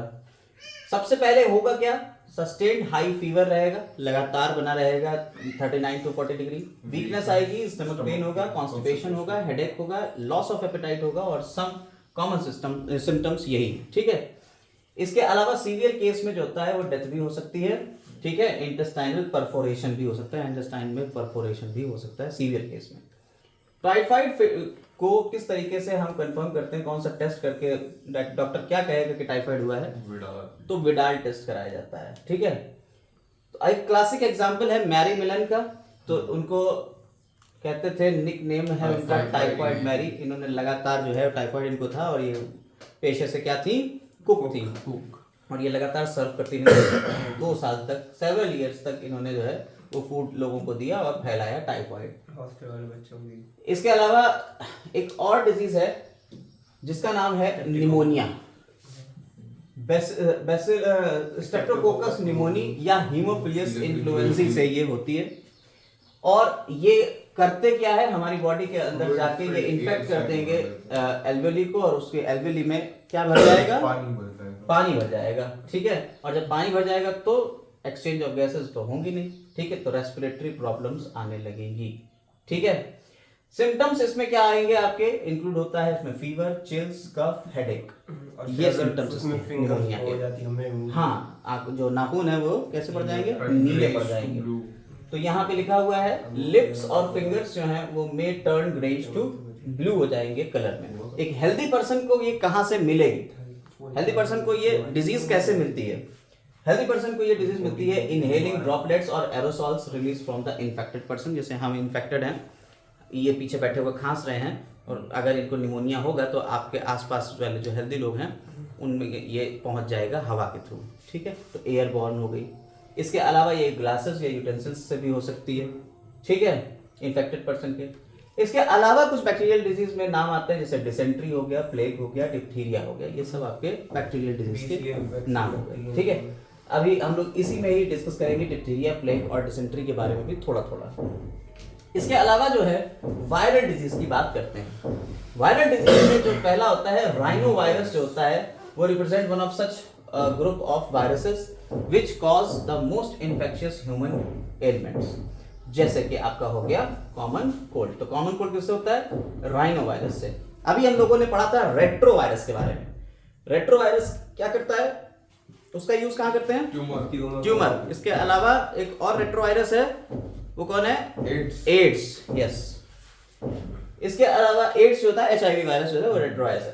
तो इन्फेक्ट करता है, ये कैसे होता है? कॉमन कोल्ड इन्फेक्ट करता है हमारी नोज को, ठीक है, और रेस्पिरेटरी पैसेज को, बट लंग्स को नहीं करता, यानी कि ऊपर ऊपर रहेगा, ठीक है। आपने जो डिजीज है वो यहाँ लंग्स तक नहीं जाएगी, ऊपर ही ऊपर रहेगी, ठीक है।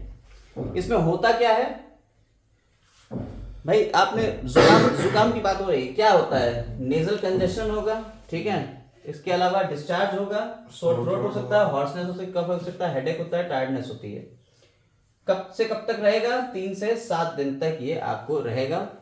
कैसे फैलता है? जो ड्रॉपलेट्स हैं आपकी छींकने बिल्कुल जैसे निमोनिया फैल रहा है, बिल्कुल वैसे ही ये होता है, ठीक है। Some of the human diseases caused by protozoa 2, कुछ प्रोटोजोआ से होने वाली भी डिजीजेस हैं। जैसे आ गया नाम आपका कौन सा? मलेरिया। जो मलेरिया है वो किससे होगी? मलेरिया होती है प्लाज्मोडियम से, और प्लाज्मोडियम के कितने वेरिएंट्स हैं? वाइवेक्स, मलेरिया और फैल्सिपेरम।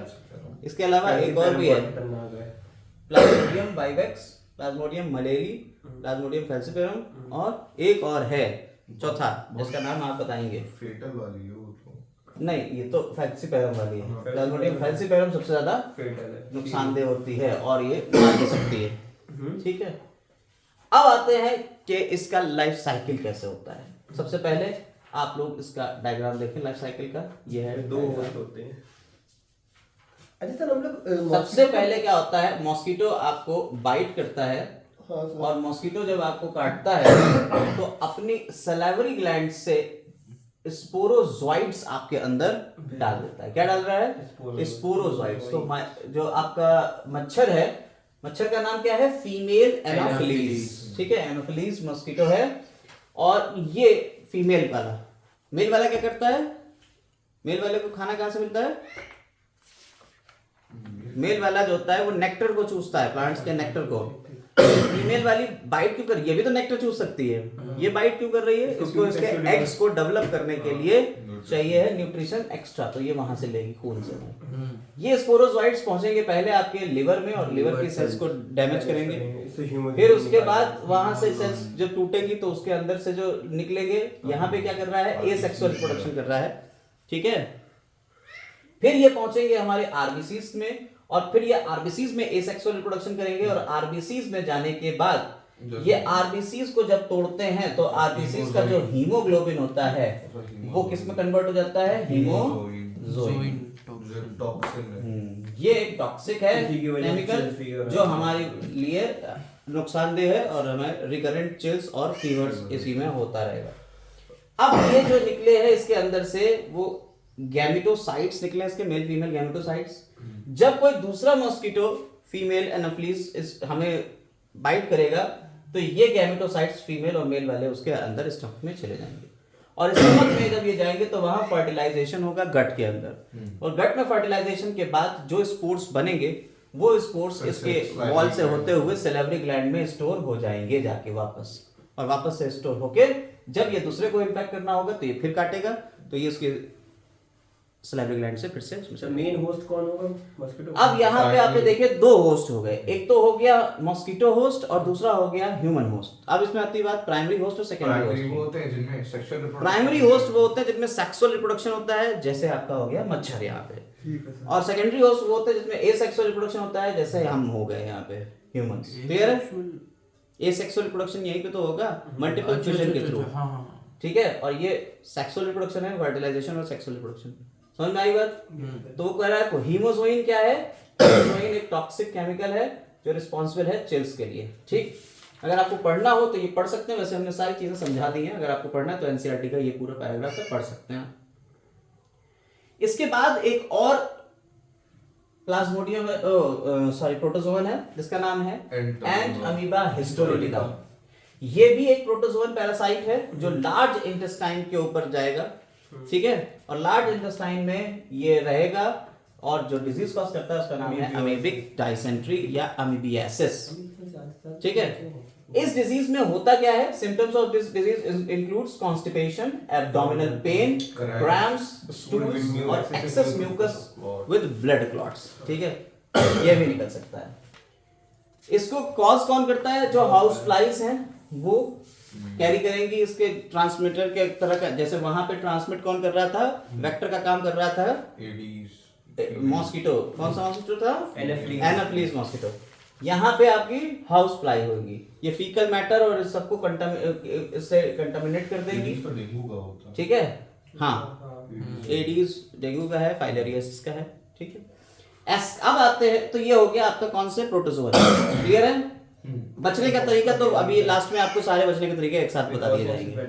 हाँ, अब आती है एस्केरियासिस और वुचेरिया से फाइलेरियासिस। तो एस्केरियासिस जो है वो एस्केरिस से होता है जो कि राउंड वॉर्म है। वुचेरिया फाइलेरियल वॉर्म है। ठीक है, अब ये दोनों हेलमेंथ्स है, तो हेलमेंथ्स से होने वाली डिजीज ये कहलाएंगी कौन कौन सी? एस्केरियासिस और फाइलेरियासिस। एस्केरिस में क्या? अब एस्केरिस जो होता है वो क्या करता है? एस्केरिस इंटेस्टाइनल पैरासाइट है, कॉज एस्केरियासिस। इसमें सिम्टम्स में क्या होगा? इसकी डिजीज में इंटरनल ब्लीडिंग होगी, मस्कुलर होगा, फीवर होगा, एनीमिया होगा और ब्लॉकेज होगा इंटरनल इंटेस्टाइनल पैसेज का। ठीक है, जो हमारे अंदर जा रहे हैं इसके जो कॉस्टिव एजेंट हैं वो इसके एग्स हैं। ठीक है, ये हमारे अंदर जाएंगे एक्साकेंथ लार्वा के तरीके से मिट्टी वगैरह खाने में हो जाते हैं, तो एक्साकेंथ लार्वा होता है वो हमारे अंदर जाएगा।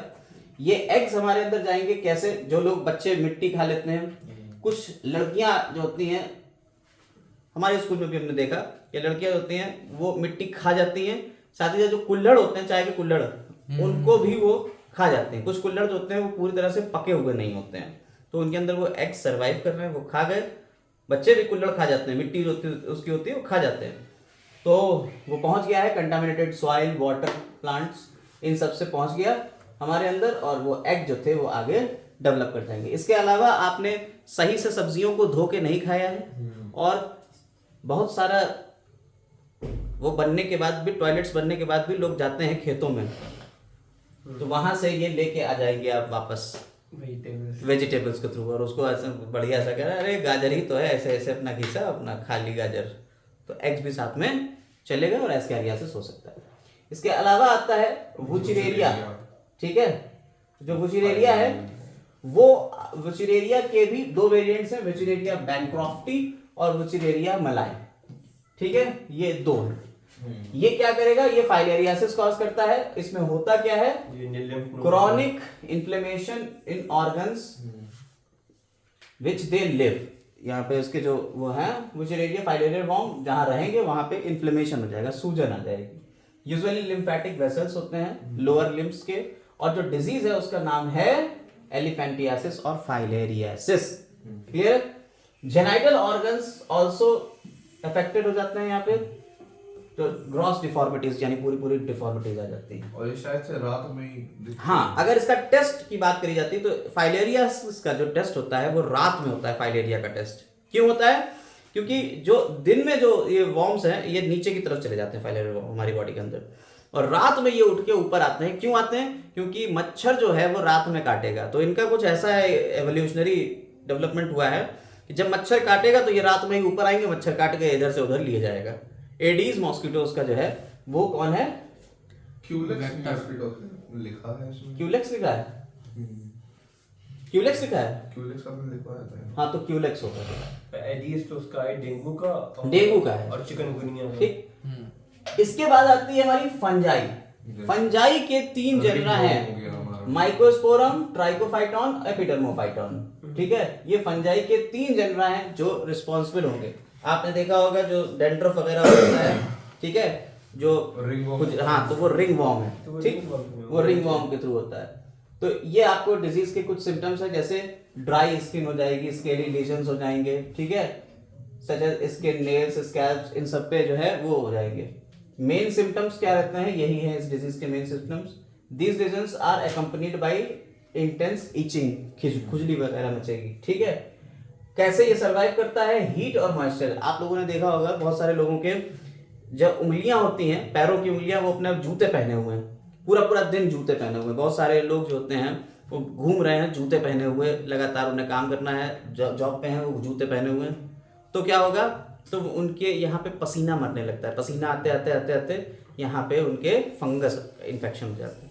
बिल्कुल ऐसे ही लोगों की बगलों में इन्फेक्शन हो जाता है, फंगल इन्फेक्शन हो जाता है, जो सफाई नहीं रख रहे हैं, तो हीट और मॉइस्चर की वजह से ये ग्रो कर जाएंगे। Ringworm generally acquired from soil by using towels. आपने किसी दूसरे की टॉवल ले ली है, अंडरगारमेंट्स पहन लिए किसी के, तो इसीलिए अवॉइड करें, अपनी टॉवल रखें, अपना कंघा रखें, अपने अंडरगारमेंट्स अलग रखें, सारे कपड़े वगैरह। ठीक है, ठीक, कोई दिक्कत इसमें नहीं। अब कैसे बचा जाए, उसके लिए ये बातें आती हैं। कैसे बचा जाए, बचने का तरीका है मेंटेनेंस पर्सनल और पब्लिक हाइजीन। सफाई रखेंगे तभी आप बच सकते हैं इससे। ठीक है, अच्छा खाना खाएंगे, सब्जियां धो के खाएंगे। Public hygiene include proper disposal of waste. जब आप कभी कचरा फेंकें तो ये नहीं कि नाली में फेंक दिया, जो कचरा पेटियां हैं उन्हीं में डालें कचरे को। ठीक है, इसके अलावा पीरियोडिक क्लीनिंग करें वाटर रिजर्व की, जैसे आपकी टंकी वगैरह है, छत में टंकी रखी हुई है, तो उसको सफाई भी करना होती है, ये भी पता होना चाहिए। पता चला साफ ही नहीं करी कई दिनों से, उसमें फंगल लग गई, अंदर फंगस हो गई या वो एल्गी आ गया, अब आप खा रहे हैं वही सारी चीज़ें गंदगी। ठीक, पूल्स में जो जा रहे हैं आप, तो वहाँ पे भी अगर पानी चेंज नहीं हो रहा है, जो आपके पूल्स हैं, तो उसमें भी दिक्कत है। अब इसमें क्या होता है, these measures are particularly essentials for the infectious agent and transmitted through food and water such as typhoid, amoebiasis और एस्केरियासिस। तो ये वाली चीजें तो उनके लिए हो गई किसके, जो आपके खाने पीने गंदगी से फैल रहे हैं, खाने गंदी गंदा खाने से। लेकिन अब जो एयरबॉर्न डिजीज है सच एज निमोनिया और कॉमन कोल्ड, उसके लिए क्या करना पड़ेगा। निमोनिया और कॉमन कोल्ड तो आपका कोई पर्सन है, जैसे अभी यही खांसे जा रहे हैं, तो इनसे, हाँ, इनसे दूर रहे। जो आदमी निमोनिया वाला है उससे थोड़ा सा दूरी बरकरार रखें, घुसे ना उसके। ठीक है, ना ही उसके बर्तनों में खाना खाएं, ना ही उसके कमरे में ज्यादा देर तक बैठें, दूर से ही बात करें, उसका कमरा अलग कर दें। जब तक वो सही नहीं होता है, खाना पीना दूर से रहना चाहिए, उसके बर्तन भी अलग हो जाना चाहिए। ठीक है, तो ये सारी चीजें हो गई। लेकिन अब बात आती है मच्छर की, कि भाई साहब मच्छर से निकल के हो रहा है, जो मच्छर से हो रहा है कॉज, तब कैसे होगा। मच्छर से बचने के लिए क्या करेंगे, आयरन मैश जाली का यूज करेंगे, लोहे की जालियां लगा लेंगे। हाँ, अब जहाँ पे पानी है, पानी को इकट्ठा ना होने दे, कहीं पानी अगर इकट्ठा है तो वहां पे मछली डाल देंगे जिसका नाम है गैम्बूसिया, पॉन्ड्स वगैरह में डाल देंगे, ये मॉस्किटो के लार्वा को खा जाती है। ठीक है, स्प्रे करेंगे इंसेक्टिसाइड्स का। ठीक है, इन एडिशन क्या कर सकते हैं, डोर्स और विंडोज को भी आप आयरन मेश वाले ले सकते हैं। चिकनगुनिया वगैरह से भी बचाव इसी पे एडीज करता है। हाँ, चिकनगुनिया जो है वो एडीज मॉस्किटो से होता है, फैलता है, तो ये एडीज मॉस्किटो जो है वो वेक्टर बॉर्न है। तो यस सर। अब बात आती है यहाँ पे the advancement made in biological science, ये सारी चीजें हो गई, हो गया निमोनिया, वैक्सीनेशन की बात आ गई। तो वैक्सीनेशन भी लगाया जाता है, किस किस के लिए वैक्सीनेशन है, पोलियो के लिए है, डिप्थीरिया के लिए है, निमोनिया के लिए, टिटनेस के लिए।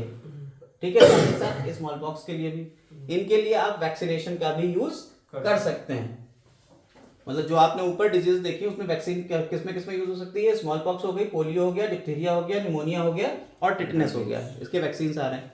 अब वैक्सीनेशन का क्या होता है तरीका, वैक्सीनेशन जो होते हैं, वैक्सीन कैसे आपको इम्यूनिटी देती है, तो आपने कहा वैक्सीन क्या होती हैं, वैक्का वर्ड किससे लिया, काउ से लिया गया था ना, काउ से बना था स्मॉल पॉक्स के जो डिजीज थी। तो वैक्सीन जो होती हैं वो या तो मरे हुए पैथोजन होंगे, हाँ। या उनके टॉक्सिन्स होंगे, या रिकॉम्बिनेंट डीएनए टेक्नोलॉजी से बना हुआ कुछ पार्ट होगा। ठीक है, ये 3 तरीके की वैक्सीन हो सकती है। क्या करते हैं हम अपनी बॉडी को, क्योंकि बॉडी के अंदर इम्यूनिटी को डेवलप करना होता है उस पर्टिकुलर पैथोजन के अगेंस्ट में। जैसे मान लीजिए पोलियो के अगेंस्ट में करना है। अब पोलियो जो होता है उसमें ओरल आपको पिलाई जाती है पोलियो ड्रॉप। वो जो पोलियो ड्रॉप है असल में वो उसमें वायरस है जो पोलियो को कॉज करेगा। ठीक है, वो वायरस मरा हुआ है जो कि आपको नुकसान नहीं पहुंचाएगा, लेकिन वो है बिल्कुल वैसा ही जैसे कि ओरिजिनल वायरस होता है, जैसे पोलियो होता है। जब आपने उसे पिया तो हमारी बॉडी क्या करती है, उसके अगेंस्ट में क्या डेवलप कर लेती है, एंटीबॉडीज। ठीक है, तो इम्यूनिटी डेवलप हो गई। इस इम्यूनिटी का क्या कहते हैं, पैसिव इम्यूनिटी। ठीक है, हमारी बॉडी ने पैसिवली इसे ले लिया। एंटी वेनम डायरेक्ट नहीं, एक्टिव और पैसिव का मतलब ये होता है, पैसिव का मतलब हमारी बॉडी को हमने जबरदस्ती करवाया। एक्टिव का मतलब बॉडी ने डायरेक्ट कांटेक्ट में आ गई कॉमन कोल्ड के और उसके अगेंस्ट में अपने आप से बना ली, तो ये एक्टिव और पैसिव होती है। वैक्सीनेशन एक पैसिव इम्यूनाइजेशन और जैसे एंटी वेनम और टेटनस में, हाँ वो पैसिवली है, वो भी पैसिव है। अच्छा, एंटी वेनम पैसिव में है, बिल्कुल। ठीक है, एंटी वेनम जो आप ले रहे हो अभी जो आ रहा है वो पैसिव इम्यूनिटी का ही एग्जांपल है, क्योंकि आपने उसे क्या करा है, बाहर से बना के डायरेक्ट डाला हुआ है। टिटनेस की वैक्सीन है, वो भी कोलेस्ट्रॉम जो है वो आपके अंदर से डाला है, पैसिव इम्यूनिटी। ठीक है, वो भी पैसिव है। ठीक, आइए देखते हैं यहाँ से। तो जो इम्यूनिटी आपकी टी सेल्स और बी सेल्स हैं ये ही एक्टिवेट हो जाएंगी यहाँ पे। अब recombinant DNA technology allows production of antigenic polypeptides और pathogens, yeast or bacteria. Vaccine produced using approach allowing large scale production and hence great availability immunization. Hepatitis B vaccine produced from yeast. याद रखेंगे, hepatitis B जो है वो किससे है, east से बनती है वैक्सीन। ठीक, अब बात आती है एक एलर्जी की। एलर्जेंस क्या होते हैं और एलर्जी क्या होती है। देखिए, आप लोगों ने देखा होगा कुछ लोगों को कि जो कुछ लोग तो गुलाब का फूल लिया और बड़ा अच्छा लगा उन्हें, लेकिन कुछ लोगों ने जैसे ही सूंघा गुलाब का फूल वो छींकने लगे और छींकते छींकते लगातार छींक रहे हैं। हम लोग नॉर्मली 2 बार 3 बार 4 बार छींकते हैं और ये लोग जो है वो 6 से 7 बार भी छींके चले जा रहे हैं, तब उसे कहते हैं एलर्जी। तो एलर्जीज, अभी हम थोड़ा सा वैक्सीनेशन को एक बार फिर से डिस्कस कर लेंगे। एलर्जीज जो होती है, एलर्जीज में आपको बता दिया गया कि आपने कहा जो ज्यादा छींक लिया तो उसने एक्सेजरेट इम्यून रिस्पांस, हमारी इम्यूनिटी का ही तो रिस्पांस था कि धूल वगैरह चली गई थी हमारे अंदर या पॉलन ग्रेन चले गए थे तो 1-2 बार छींक आई वो निकल गया। लेकिन जब एक्सेजरेटेड हो जाता है इम्यूनिटी का रिस्पांस तब उसे क्या कहते हैं, इम्यूनिटी, ऐसे एक्सेजरेटेड रिस्पांस को क्या कहते हैं, एलर्जी कहते हैं। The exaggerated response of immune system to certain antigens present in the environment is called allergy. और इसके लिए रिस्पांस जिनके अगेंस्ट में करती है उन्हें कहते हैं एलर्जेंस। जिनके अगेंस्ट में करती है उन्हें क्या कहते हैं, जैसे पॉलन ग्रेन हो गए, डस्ट माइट्स हो गए, ठीक है, ये सब तुम्हारे कौन हो गए, एलर्जन हो गए। और इसके लिए रिस्पॉन्सिबल कौन है, immunoglobulin E, IgE। Common allergens में आता है mites in dust, pollen, animal dander etcetera.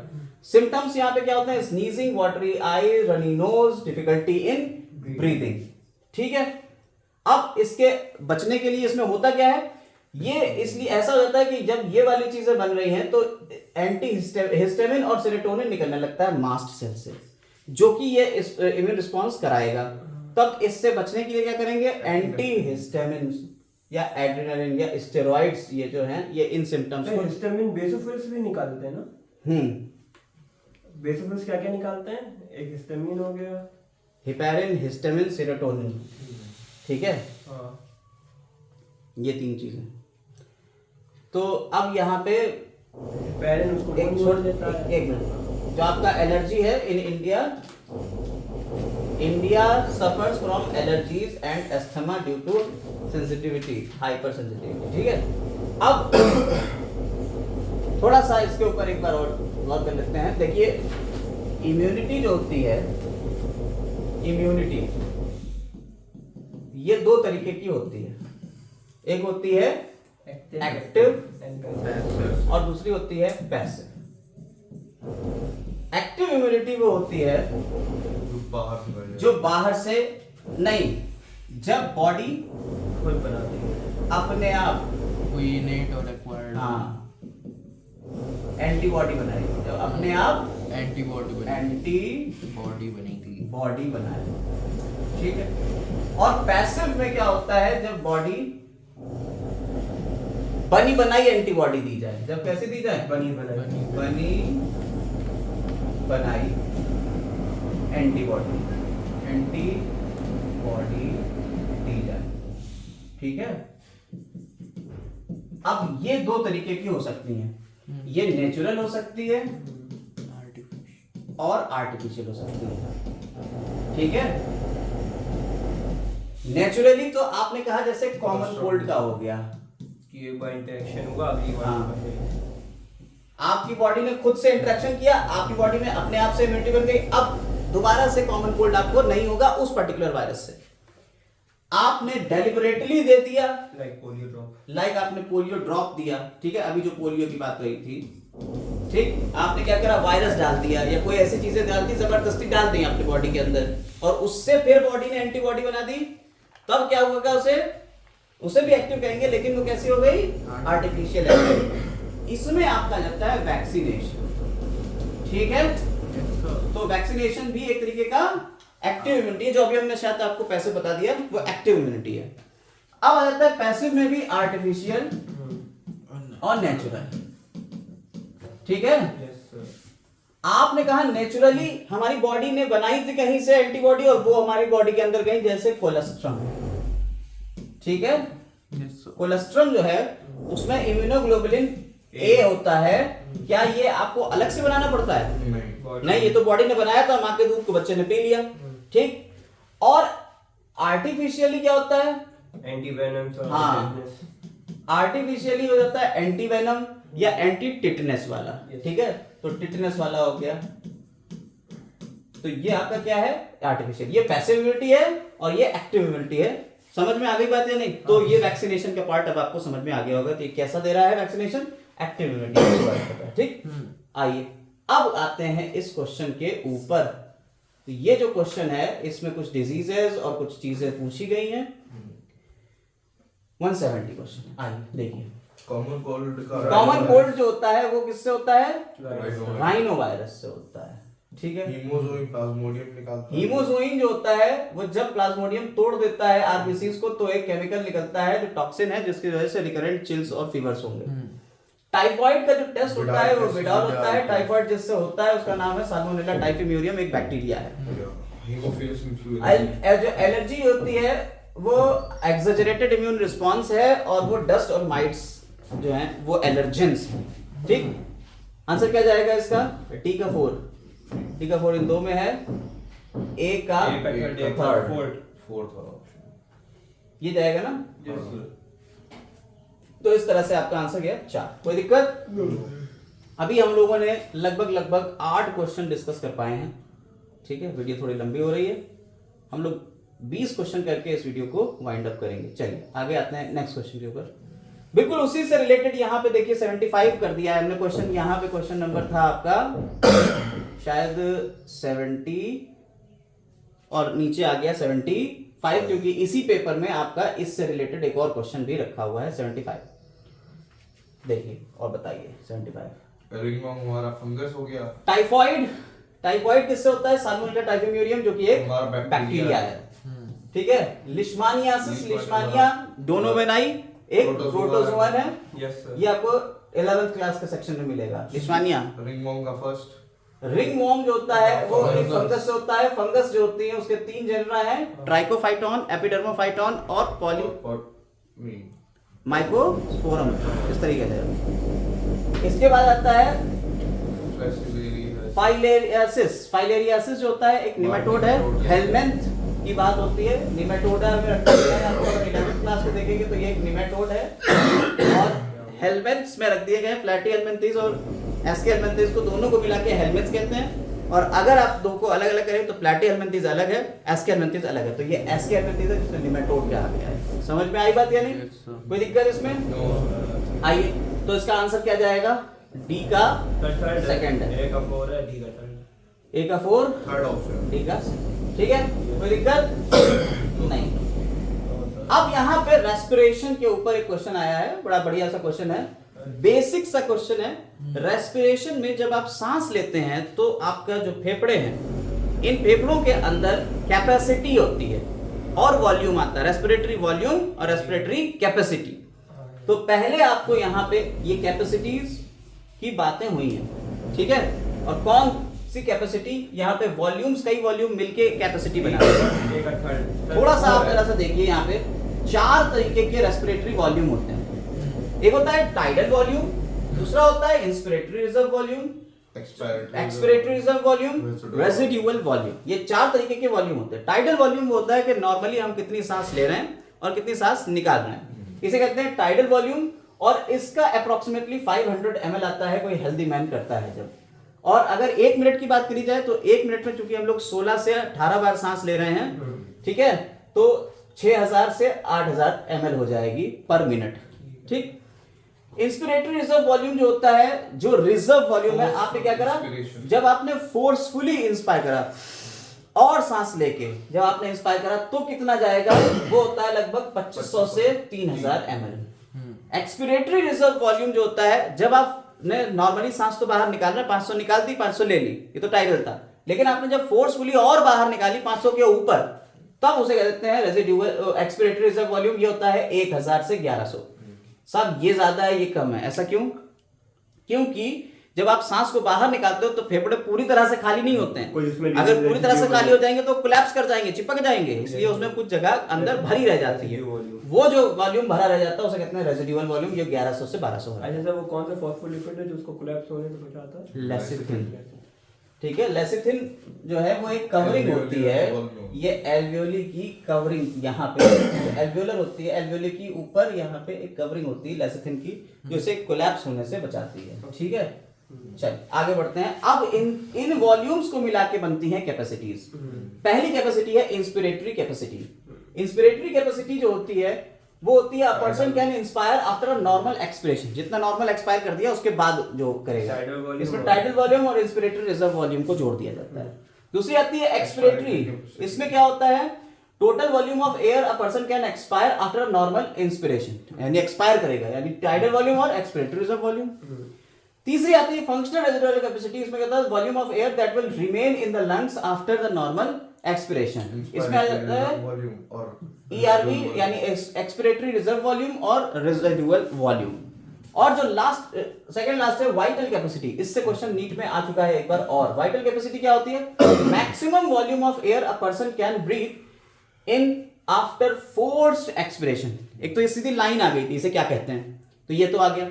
दूसरा इसमें क्या क्या चीजें इंक्लूड होती हैं, ERV, TV और IRV। ठीक है, ये maximum volume of air a person can breathe out after force inspiration. Residue volume नहीं होती है। हाँ, तो यहां पे क्या कर रहा है, पर्सन कैन ब्रीथ इन या breathe out after forced expiration. समझ में आई बात या नहीं, कोई दिक्कत? और टोटल लंग कैपेसिटी क्या होती है, एकोमोडेट इन द लंग्स, जितने ढेर सारी एयर एकोमोडेट कर जाए इसमें सारे आ जाएंगे, RV, ERV, TIV और IRV सबको बुला। Vital capacity plus residual volume. Okay, point पकड़ लीजिएगा, यहां से सीधे सीधे क्वेश्चन बने हैं, इन दो से तो क्वेश्चन बन चुके हैं कई बार, आप आगे के भी देख लीजिए। अब यहां पे आपने देख लिया क्या होती है इंस्पिरेटरी कैपेसिटी, TV और RV। एक्सपिरेटरी में क्या आ जाता है, TV और ERV। फंक्शनल रेजिडुअल कैपेसिटी में ERV और RV, और वाइटल कैपेसिटी में ये तीनों मिला देंगे और टोटल में ये मिला देंगे। आइए देखिए आंसर बताइए, इसका आंसर क्या होगा। पहला हो गया एक्सपिरेटरी कैपेसिटी, क्या होगा, टाइडल वॉल्यूम और एक्सपिरेटरी रिजर्व वॉल्यूम, है ना। एक का फोर्थ, एक का हाँ, एक का थर्ड सेकंड सही है। ठीक है, फंक्शनल रेजिडुअल कैपेसिटी क्या होती है, सारे वॉल्यूम्स मिला देंगे। फोर्थ है इसका, बी का फोर्थ, बी का 4। हाँ सही बोल रहा सर। सेकंड ऑप्शन हो रिजर्व वॉल्यूम और रेजिडुअल वॉल्यूम। ए का सेकंड है, बी का 4। सेकंड ऑप्शन है इसका, बी का फोर्थ, 4, सी का फर्स्ट, सी का फर्स्ट फर्स्ट और डी का सेकंड, थर्ड, सॉरी थर्ड। ठीक है, समझ में आ गया? आंसर क्या जाएगा इसका? Second option. सेकंड जाएगा। ठीक, Yes. चलो तो ये याद रखने वाले पॉइंट्स हैं, ये अक्सर बच्चे भूल जाते हैं, यहाँ से क्वेश्चन आ जाता है। अब लता जरा पानी दे दो, ठीक है, लैप्टोटीन, जाइगोटीन, पैकेटीन, डिप्लोटीन और डाइकाइनेसिस। लता जरा पानी दे दो। देखिए आपने कहा, एक मिनट थोड़ा सा समझा देते हैं, माइटोसिस और मियोसिस होती है। जाइगोटिक में सेकंड जो मियोसिस होती है, बुके स्टेट मियोसिस फर्स्ट और मियोसिस सेकंड, दो तरीके की होती है। मियोसिस फर्स्ट को बांट दिया गया है prophase first, metaphase first, anaphase first और टेलोफेज फर्स्ट, है ना? और इधर भी prophase second, metaphase second, anaphase second और टेलोफेज सेकंड। जो प्रोफेज फर्स्ट है उसको बांट दिया गया है, लता जरा पानी दे दो, सबसे लंबी पेज है। लैप्टोटीन, जाइगोटीन, पैकेटीन, डिप्लोटीन और डाइकाइनेसिस। लैप्टोटीन में क्या होता है? क्रोमोसोम्स कंडेंस होना शुरू होते हैं। जाइगोटीन में सिनेप्टोनीमल कॉम्प्लेक्स, सिनेप्सिस कहते हैं, तो सिनेप्टिक कॉम्प्लेक्स बनता है। ठीक है। पैकेटीन में चियास्मेटा बनता है। बिल्कुल सही। चियास्मेटा फॉर्मेशन। डाइकाइनेसिस नहीं, पैकेटीन में जो होता है वो क्रॉसिंग ओवर होता है। क्रॉसिंग ओवर होता है, उसमें टेट्राड सबसे अच्छा विजिबल होता है, और डाइकाइनेसिस में चियास्मेटा और डिप्लोटीन में चियास्मेटा टर्मिनाइजेशन। तो लैप्टोटीन में क्या हो जाएगा? सबसे पहले सेकंड सेकंड। अच्छा नहीं सॉरी ये उसका डाइकाइनेसिस में लैप्टोटीन में, अच्छा लैप्टोटीन में फर्स्ट, नहीं लैप्टोटीन में थर्ड। लैप्टोटीन का क्रोमोसोम लुक लाइक थ्रेड, है ना? इसके बाद लैप्टोटीन के बाद आता है जाइगोटीन। जाइगोटीन में क्या होगा? सिनेप्टोनीमल कॉम्प्लेक्स बनेगा, सिनेप्सिस हो जाती है, बुके स्टेज होती है यहीं पे, है ना? दूसरा क्या आ जाता है? पैकेटीन। फोर्थ पैकेटीन का फोर्थ क्यासमेटा फॉर्मेशन। पैकेटीन में क्यासमेटा होता है या नहीं पैकेटीन में तो रिकॉम्बिनेशन होता है, crossing over, recombination nodules, recombinase enzyme. ठीक है, ये हम लोग 2025 के क्वेश्चन में पूरा डिस्कस कर चुके हैं। और डाइकाइनेसिस जो होता है वो टर्मिनलाइजेशन हो जाता है। इससे पहले एक और चीज आती है, तो क्या होता है? एक्स, इसे क्या कहते हैं? क्यासमेटा, है ना? ये तो होता है क्यासमेटा, वो पॉइंट होता है जिससे अभी होमोलॉगस नॉन होमोलॉगस इस शेप में होता है, एक्स शेप में। ये यहाँ पे जब वहाँ पे अलग हो रहे होते हैं तो ये, ठीक है। आंसर क्या जाएगा इसका? होमोलॉगस हिस्टोक्रोमैटिड होती है ना, ये नॉन होमोलॉगस हिस्टोक्रोमैटिड। पहले homologous histochromatid. Crossing over is the exchange of genetic material between two non sister chromatids और homologous chromosomes. Non sister chromatids और माइटोसिस में जो होता है वो आंसर मिला लो यार पहले, फिर आगे बढ़ते हैं। ठीक है, चलिए अब हम लोग बात इसके देख लीजिए। यहाँ पे हमने एक्सप्लेनेशन दिया हुआ है, चाहिए आप इसे एनसीईआरटी की लाइनें हैं, पकड़ना चाहिए पकड़ लीजिए। ये सब पहले भी पढ़ा चुके हैं, इससे पहले वाली वीडियोस में भी हम आपको बता चुके हैं कि लैप्टोटीन जो होता है वो माइक्रोस्कोप में लाइट दिखते हैं, ठीक है। क्रोमोसोम्स होते हैं, विजिबल होते हैं लैप्टोटीन में, ठीक। इसको बुके स्टेज भी कहते हैं, इसमें नहीं आपने बताया था। हाँ, दूसरा आ जाता है सेकंड जाइगोटीन। इसमें क्या हो जाता है? सिनेप्सिस होती है, सिनेप्टोनीमल कॉम्प्लेक्स बनेगा, होमोलॉगस क्रोमोसोम्स आपस में आके जुड़ जाएंगे, सिनेप्टोनीमल कॉम्प्लेक्स बनेगा, पैकेटीन। ठीक है। इसके बाद इसी में बाइवेलेंट आ जाता है। इसके बाद आ जाता है तुम्हारा कौन सा? पैकेटीन। इसी में पैकेटीन। टेट्राड विजिबल इसी में होता है। यहाँ पे आपका टेट्राड विजिबल होता है। फर्स्ट टू स्टेजेस तो छोटी हो गई, ये थोड़ी सी शॉर्ट रहती है, ठीक है, नेक्स्ट स्टेज से। अब ड्यूरिंग दिस स्टेज 4 क्रोमैटिड्स जो है बाइवेलेंट के दिखेंगे, ठीक, डिस्टिंक्ट है, अपीयर टेट्राड्स, और इसमें रिकॉम्बिनेशन होता है, रिकॉम्बिनेशन नोड्यूल मिलेंगी। क्रॉसिंग ओवर बिटवीन किसमें होगी? नॉन सिस्टर क्रोमैटिड्स मिलेंगी, होमोलॉगस क्रोमोसोम्स के, बता चुके हैं। इसके बाद आपका जो है वो यहाँ पे एंजाइम भी इन्वॉल्व होता है, रिकॉम्बिनेज एंजाइम इन्वॉल्व होता है। डिप्लोटीन में चियास्मेटा फॉर्मेशन, एक्स शेप चियास्मेटा। इसके बाद डिप्लोटीन आ जाती है, उसमें क्या हो जाएगा? एक्स शेप स्ट्रक्चर, जिसे हम क्यासमेटा कह रहे हैं, ठीक है। इसके बाद डाइकाइनेसिस जो होती है उसमें टर्मिनलाइजेशन हो जाता है, टर्मिनेट हो जाता है सब कुछ, ठीक है, टर्मिनेशन हो जाता है। कोई दिक्कत? ओके सर, नहीं है। चलिए आगे आते हैं, next question. Breast feeding during Assertion reason. infant grow are recombinant by अब कह रहे हैं breast feeding during initial period of infant grow is recommended by doctors for bringing a healthy baby. कह रहे हैं ब्रेस्ट फीडिंग जो है वो डॉक्टर रिकमेंड करते हैं एक अच्छे हेल्दी बेबी के लिए। और जो कोलेस्ट्रॉल होता है उसमें एंटीबॉडीज होती हैं, several antibodies absolutely essential to develop resistance for the newborn baby. बिल्कुल सही बात है। सेकंड, ठीक है, दोनों से देख लो आंसर्स का। हां सर, वो तो करेक्ट एक्सप्लेनेशन है। तो ये इसका क्या जाएगा? तो सेकंड सेकंड जाएगा। आ गई एक्टिव पैसिव, आप पहले ही बता ठीक है, एक्टिव और पैसिव इम्यूनिटी के बारे में अभी हम लोग पूरी बात कर चुके हैं। यहाँ पे कोलेस्ट्रॉल के यहाँ कोलेस्ट्रॉल में लिखा हुआ है इम्यूनोग्लोबुलिन ए, ठीक है, कोई दिक्कत है इसमें? No sir. नहीं, ठीक।